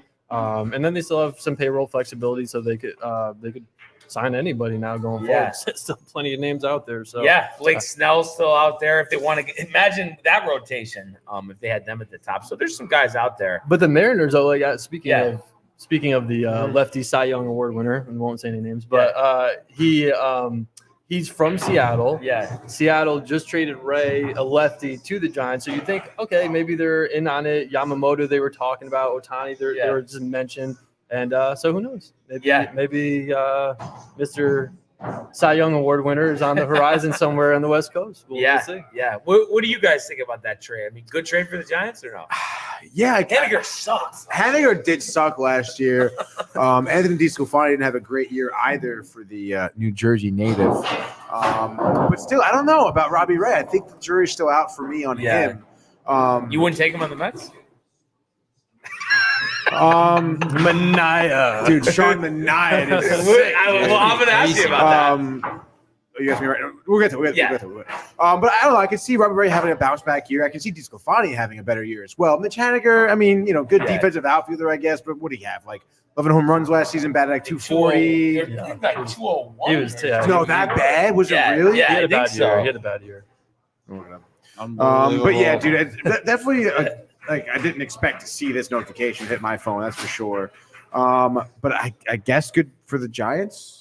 Yeah. Again, I still think it could be up in the air for either team. Yeah. I think, like I said, I think DeSclafani could have a good year. Right. And so could Robbie Ray. But also, I don't think they could kind of not. I mean, what are they both like 32, 33 years old, right? So yeah, they're about like that. This trade is pretty much like about that age where everybody's like, okay, do you have 1 year left, 2 years left, or are we completely done? Like that. That's kind of like what this trade was. And I don't know. All three of those players. So yeah, we'll see. It's a toss up. Mm-hmm.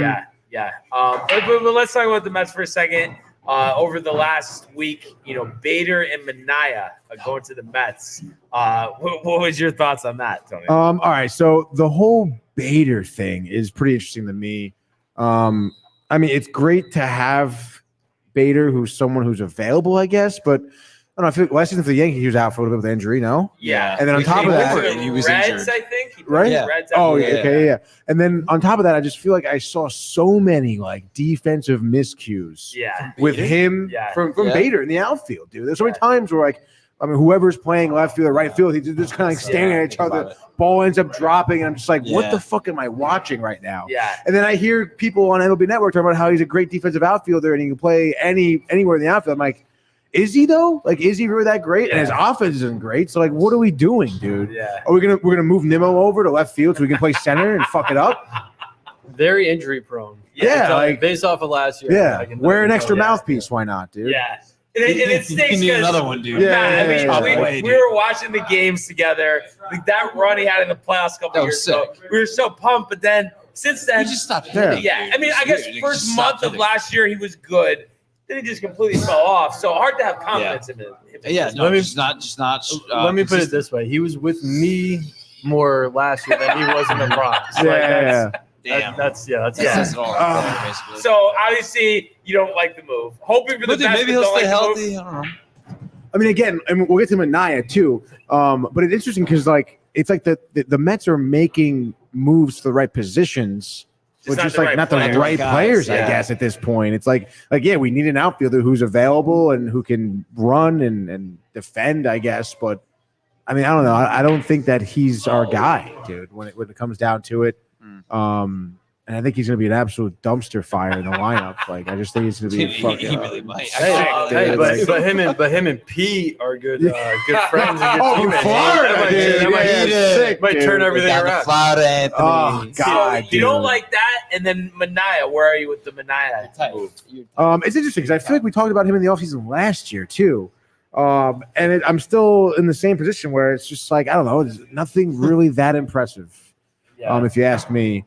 And again, someone who don't the Giants always make those kind of moves too? Like they sign like the Sean Maneas of the world, like they did last year. Anthony DeSclafani and all those kind of guys, like the Giants do. And now all of a sudden, it seems like this offseason the Mets are doing. I know it's so weird. I don't know. It's strange. Like Uncle Stevie a few years ago promising all this stuff. Right. And now you see the rotation.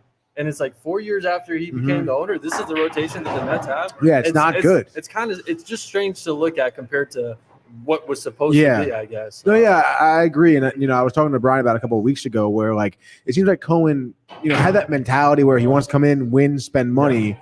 But like obviously Epler was not the guy to help him make baseball decisions.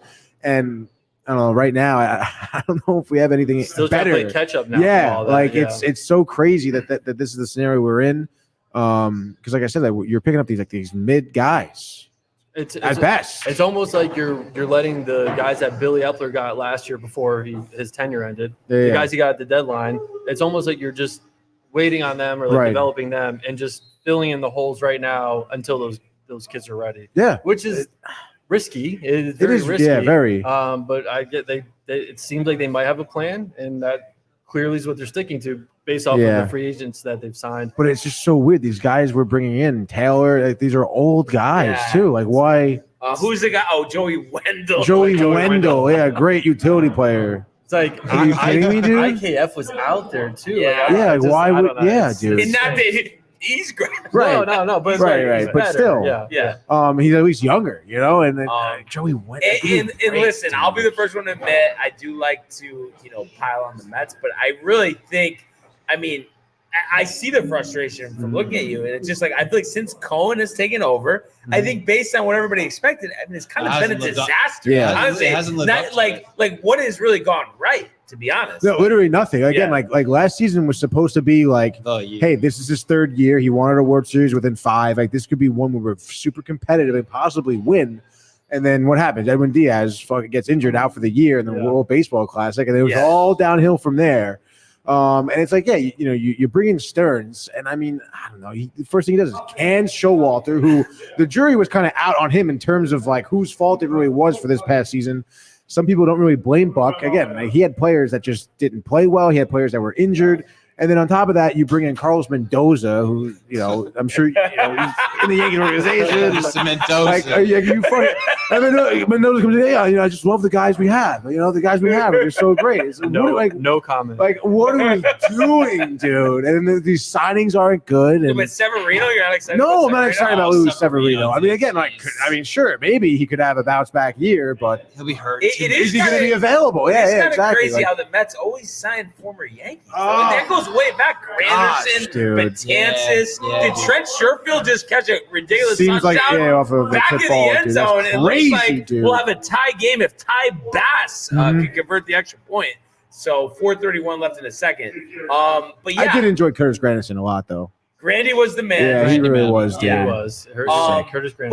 But I just, That's I a catch, almost by the think way. That's a sick too, catch. the thing with Steve Cohen, he talked a big game that he's going to have an unlimited wallet, but I think the whole time is he's been willing to spend, but not the way that he portrayed it. He made it seem like right now he'd be okay having a $500 million payroll, and it's like he's not doing that. He's missing dude. big free agents. He is. Yeah. This was the year like, We're being talked supposed to about do it. 4 years ago, the Otani year. Like this was Yeah. being talked Yeah. about Dude, I thought for a long they time. were going to get Otani for sure 100%. when Yeah. Cohen took over, Yeah. dude. I really did. So Thanks, dude. I thought it. Just so I you really know. thought for good old you, dude. Bass makes the extra Yeah. point. Tie ball game. they get a little capital investment team out with the Los Angeles Dodgers just stealing everybody. Yeah, it's crazy. It's a big ownership group over there. That's the best I can say. And I'm kind of curious what you think about this because Tony gets tight when I make this analogy. But just looking at Is it Stearns, does he- Cashman Jr.? No, but not even just that. But does he seem like a Chief Stearns though? Well, what I was going to add was like Stearns is literally making Milwaukee Brewers moves still in New Yeah. York, and this, Yeah. he's gonna learn real quick. He's doing it in the wrong place, like the moves he's making. But I mean, who knows? Right now, they have a plan. It's his first year. Yeah. Maybe just get through this year and then have the kids build up to next year, Yeah. and then another big off season for free agency. So I guess we'll see. But I just wonder, are they ever actually going to have that off season where they Right. spend and get guys that are in their mid-20s Right. and get franchise cornerstones? I mean, again, you kind of thought it was going to be this offseason because they said, we're going to be looking to be competitive in a couple of years. Now they did have the offer on Yamamoto. It's not like they Right. did, like No, like yeah, he they did. was willing to spend big on him, but they weren't. They think they weren't going to get It just him. wasn't a fit. What. Yeah, it wasn't. yeah. It just wasn't going But to you work think out. he wouldn't even have went even if they said 10 years, 400? I don't know. I mean, I the don't, way with what he said, it didn't sound like it. Didn't it, sound like he right. was I going mean, anywhere. again, Coast just got I mean, the Mets offered him the most, right? He played. He So- played the New York teams like a fiddle. Yeah. Yeah. I thought he was actually serious Tough. about the Yankees. Tough, He did- tough, yeah, apparently tough. that wasn't the case. Yeah. A lot of people don't forget that stuff. Now, I Yeah, feel yeah, like when honestly. I asked you this last time, Tony, you were confident they're going to bring in somebody. Do you still feel like that? They're going to get, a Snell or a Montgomery? I don't know, man. I mean, we talked about Snell earlier this week. It seems like he has a pretty high asking price. Yeah. So does Stearns Bellinger. chiefing in. Yeah, I don't know, dude. Again, Yeah. the signing of Manea is pretty indicative of like They got their lefty, top of the rotation lefty. It really is like comedy, kind of like something they're doing. I I'm know. glad you find it funny. They got a lot of relievers this offseason, so they got a lot of depth. A lot of depth. Who the fuck is the guy from Milwaukee they brought in? Why do I keep forgetting his name? The puke guy. No, yeah, Oh, it is Hauser. Adrian. Yeah, Wait, is Hauser. Adrian Hauser a starter? He's gonna be a Yeah, he's a starter, starter, but they'll probably he'll Have him be a start. swing be guy. Yeah, definitely. one. Yeah, bring Senga some needs bullpen. Wait, another but starter. who else did they bring in for the bullpen? Just a bunch their of bullpen. $1 million players. I can tell you that. Just look Yeah? at the Marginal, transactions. yeah, yeah. because Look I at the don't. it's a bunch of just like Yeah. mid-level relievers, but it's Yeah. all, but they brought in a few of them. So I mean, they Yeah. have depth. Like if somebody gets injured, Yeah, I guess you're that's talking sick. about then. I mean, they brought in a bunch of mid-level relievers at the trade deadline too. Like that was sick, dude. Yeah. Isn't that just sick though? I don't know, man. The Mets, dude.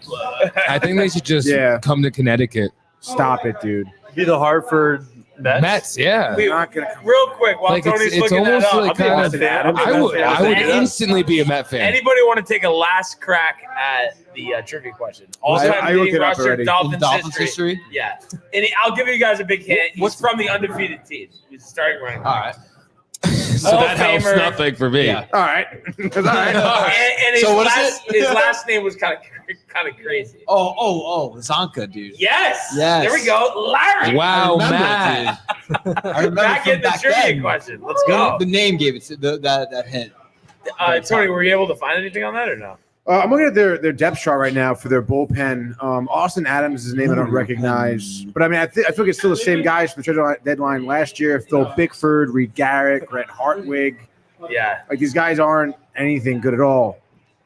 Still plenty of time in the off. Michael Tonkin Yeah. was the guy that I picked mean, up this I'm year. just trying to think like an Josh accurate Walker. representation of the free agent market. I mean, there's still what 80% of the market available, or 70%. Of the top names, that's for sure. Yeah. I mean, of like known names of the top 100 free agents, Yeah. I would say a very good chunk of those players are still out there. Yeah. But Yeah. it's I mean, you invest 700, 300, $1 billion in two players right there. You know, there's not like that's a lot of money being thrown around from those two guys. Mhm.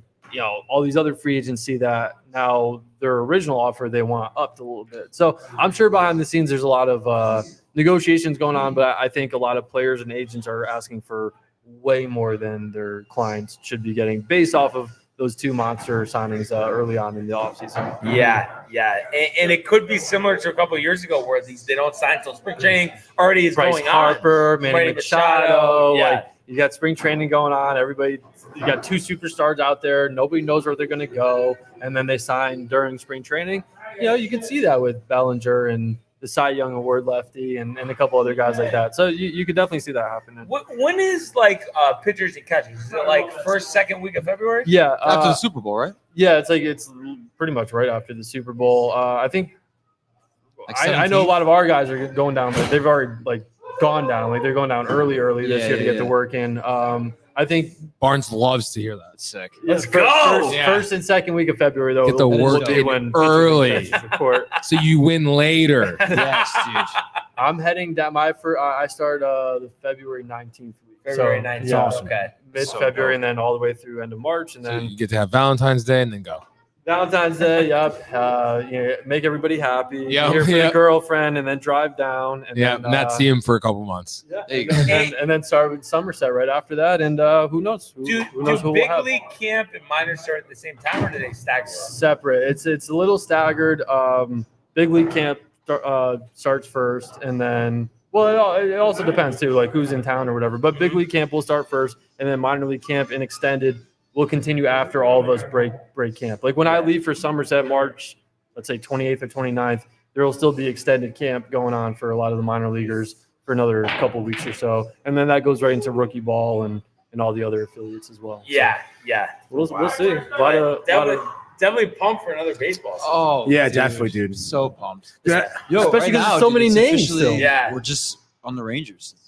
Yeah, From here on out until March. basically, yeah. Yeah. That's it. By the way, I didn't see that Waka went to the Royals, dude. Yeah, I didn't Waka? understand that. Which so did Lugo, didn't he too? I think Yeah, Lugo yeah, did. Lugo went to the. Yeah. What the fuck, dude? Yeah. Why did the Mets pick up Lugo? Who's next? Marcus Stroman going to the Royals? Sick, dude. Yeah, like, what the Stroman apparently told the Yankees. He's like, I want Yeah, he can go. Yeah. Yeah, okay. I mean, carefully. I think he had a solid year. I think last season. Yeah, right? but he had still- like a really bad stretch. Yeah, and like I mean, shot. he's got a bad mental. Him like, and attitude. him and the NYY team don't really see eye to eye. Yeah, so no. him doing that was just He's trying tight. to cause He's a controversy. fucking loser, I heard maybe dude. the Mets might bring in Josh Donaldson, minor league contract. Dude, that would be Well, he's with They're the not Brewers gonna last do year it. I don't with, care. with Stearns. That's dude. great. Yeah. Hey, He's not going to come to Tony, the Mets. dude. Jorge Soler signs with the Mets. How happy would you be? Or would you not care at all?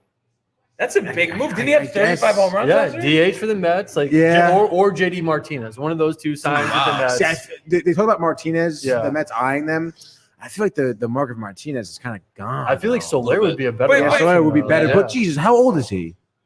Soler's younger than Martinez. Yeah, he's not that Martinez is bad. like Like Soler 36, went off. 37 years old. I thought the Yeah? same thing going into last year. It's like, Soler went off in the World Series. Right. Like, he's going to go down a little bit. so sick. He went crazy again. Yeah. But because he plays Yeah, on the these Red lower end Sox. teams, so nobody Yeah. really talks about him. Yeah. Obviously, he was with Atlanta, but I mean, if he goes Also to the a Mets, that'd be a one-year really contract, good that would be DH. solid. No, but Yeah. also, I wouldn't be too tight about JD, and especially the prices went down so much. Like, Yeah. I thought he was done, but last year he's in the All-Star game. I Mhm. mean, you look at the numbers.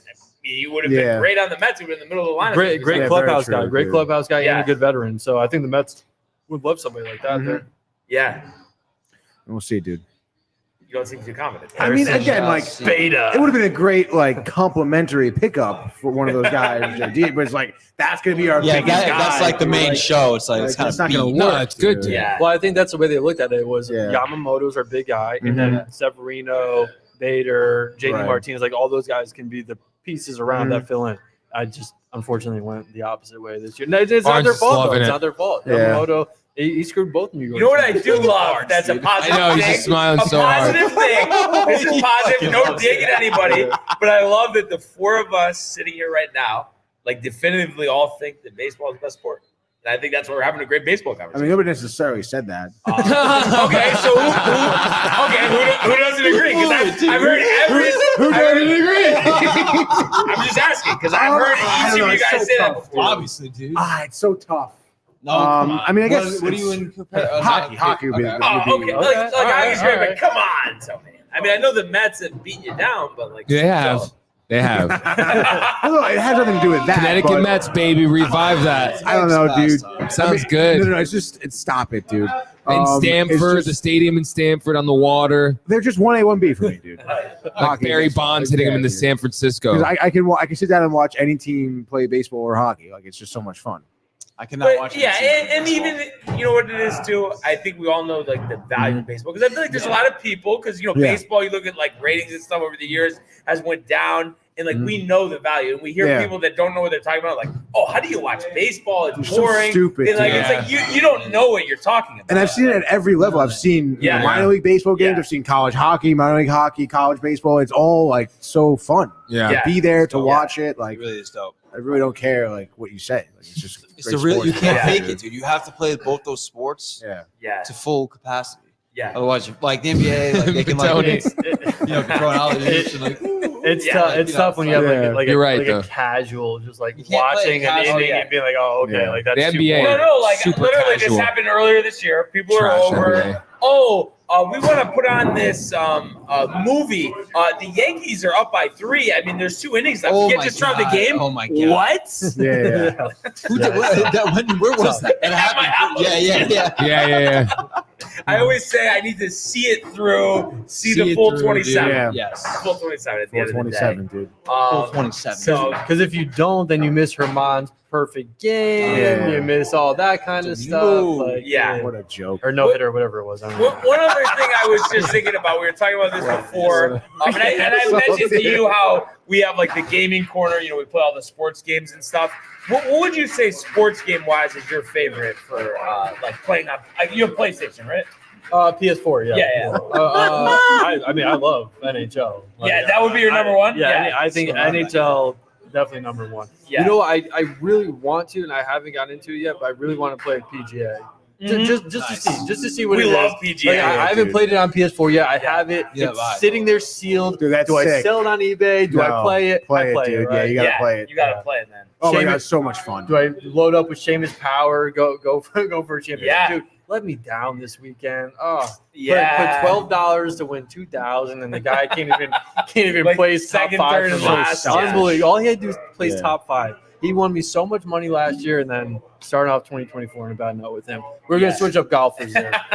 Victor Hovland, dude. Got to find out. Well, it sucks. It's not PGA, but Bubba Watson's my guy. Oh, Oh, yeah. wow. But he's actually on that game because they did Wait, it is like it before. really? Yeah. Oh, let's see. That's awesome. I love was that. just playing with him, but I was strong because I'm not used to being a lefty. Bubba came to Somerset. Excuses. Bubba came to Somerset and threw out the first pitch. Him and his live team. I know they've traded a couple of guys since, but Harold Varner, Gooch, Another and one of our favorites. I forgot who. All three of them, honestly. Who's the? Yeah. I forgot who the other guy, but there's 4 of them there, and I was able to talk to Bubba for a while. He threw out the first pitch.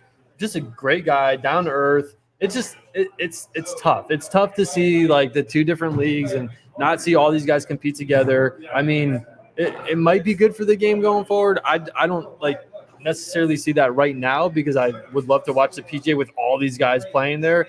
But who knows? I've doing a really good job. They've got really good talent over there, and the way he talked to me about it, I actually became a fan, especially of his team too, right away. Yeah, we talk about it all the time. We just hope the merger happens. Get all the same guys playing every week because it's like I know it kind of makes the majors more special, but the majors are always going to be special. So just be nice week out, week in basis, top guys. Because the PGA now with Rahm leaving, they're missing a lot of guys at the top. Rahm really threw in a curveball for everybody there, and now obviously. I heard you guys talking the other day about Rory and what he's going to do. I was like, I don't know. We'll see. Yeah. But, there's a lot of talks on multiple players for a long time now. So let's just hope the merger goes well. Things get put together from both parties, and we could just see some good golf going forward. But like we have seen it, but it could be even better as long as the merger goes well. Yeah, exactly. Because like Cam Smith, like love watching him play. Dustin Johnson, like DJ, Brooks, come on, you know what I mean? Those are big names. Big. I want to see them all together. Yeah, of course. And dude, we're pumped. We were talking about before, but golf next year, everybody here. Let's We're getting go, into- baby. That guy. Do you guys do any simulators or anything, or like the Bobby No, we V's should. or nothing? Yeah, Like that? we should because Bobby V's actually closers, but Chelsea Pierce has one in the Stanford. Chelsea Pierce one. And then there's also other ones. There's one in local. There's one right next to local. Okay, there is. Okay, yeah, they're all over. Did you guys hear about that new one that opened up in the city? right. Five iron or Yeah, something like that. I know what you're talking I heard about. it's like big time Crazy, simulators everywhere, bars. That would be pretty cool. That sounds like a future live, right? Yeah. Michael. We're in. But yeah, no, I can't wait for golf season. Can't wait for major season 2. And just it's always every year. What's Tiger gonna do? I mean, seems like he's relatively healthy. It's Tiger. Yeah. We need to see Tiger no matter what. Yeah. Now, don't get me wrong. I don't like to see him overhyped. Like I don't want. I don't want him to get all the attention and then take it away from the other players. Kind of like the Vito sauce bottle. Like we don't need to hear about this, especially when he throws 2 picks and loses the game. We just don't need to hear it. So if Tiger's not doing well, he's not top 10, not top 20. We don't need to see him every single time. Right. I love him. I'm always going to be a Tiger advocate, but let's watch some of the other guys too. And he didn't win this week. I think he finished 5th or 6th. But I think Scotty Scheffler for the next 4 or 5 years is really going to dominate golf. He had the 1 spot for a good while. He got it back. He got it back. Oh, he did. Yeah. Okay. Yeah. And then I saw he at the Lost end, it to Rahm at the end there. Well, I'm talking about today too. Right. They lost it to Chris Kirk. They fell apart. He fell apart, and shit. even Morikawa started off hot. Yeah. Day 1 on Thursday, Right. and then obviously he fell apart too. But the big one was Seamus Power. Yeah, I know that was tough, but Big tough 3rd and tournament. 1 here for the Dolphins. I think Big 3rd and 1. 10-yard line, maybe 10-yard I line. think they're closer. closer than that. Maybe the 6. Well, we lost the first touchdown score, so Yeah. I'm not as invested into this. We're not watching this game anymore. Turn it off, please. I was trying to get a 3rd down, but it's like I'm never going to snap the ball. Like Where's we got Terry the McCauley. shootout? Yeah. Oh, they just Terry, called. explain it to They just me. called the Dolphins offensive Explain it to lineman. me, I think Terry. illegal blocker downfield. I think is what they called. Ineligible? Ineligible block. Yeah. Oh, yeah, yeah. do But we I have don't a get how it gets replay of the Lions game Oh, so going on? here we go. Yeah, here's the lineman, 68 downfield. Yeah. downfield, which is it's a tough one. It's crazy that they like see that too. Yeah, like, refs in get out fast for motion, that, like they dude. see that. Like we can see that above Yeah. here, but they're down on the field. You Yeah, can see that. and the That's a Dolphins touchdown. do Tyreek score. Hill. Tyreek Hill. How do you guard him? And you know what's so crazy? It's easy. Everybody was saying like touchdown score, Tyreek Hill today. Yeah. Me, even 2. I think people had him as 2 touchdowns today, and Yeah. he just makes it look so easy without know. all the other weapons there. And he's probably getting triple teamed, and he still does that. Yeah. Yeah. Patrick Mahomes a little tight right now. I know.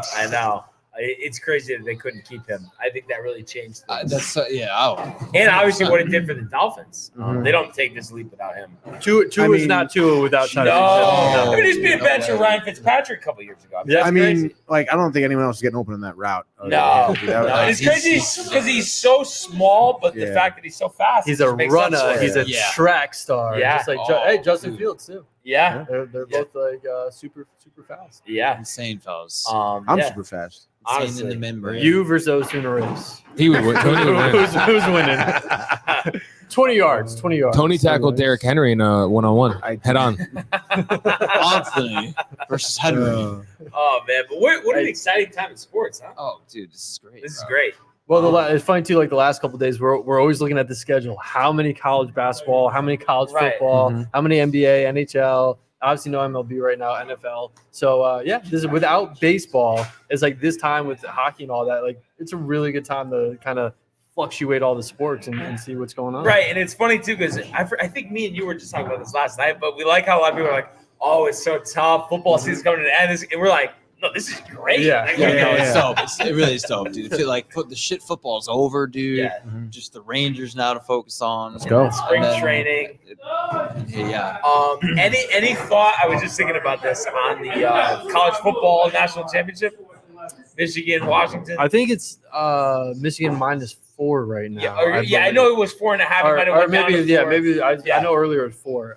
Yes. I know it's the best offensive line in Washington versus the best defensive line in Michigan. Yeah, I know Michigan's corner shut down Marvin Harrison Jr. yeah. So let's go Washington to cover Michigan to win the game. Yeah, Oof. yeah. I don't know why I just did that. But I did. Penix has been great, honestly. Yeah. And he's going to be the guy once draft time comes around, especially depending on this game. If he goes off, does he go from like top 15 to 20 pick up to top 5, 10? But I think that'd be a mistake. His age, 2 ACLs, you know? Yeah, lefty too.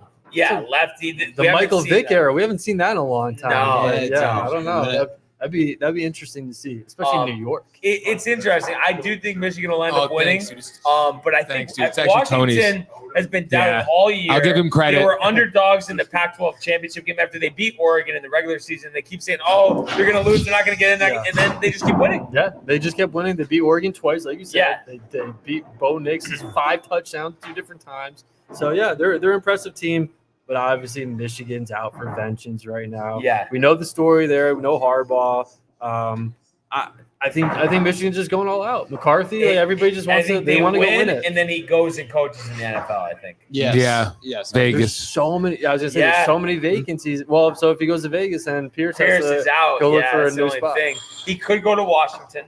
You know, that's a Washington. possibility. What do you wanna do? Atlanta. Do you Atlanta would be Does interesting. anybody really want to go to Washington? Well, though? the new ownership group. True. You know, True. and then second overall pick. Yeah. It's just.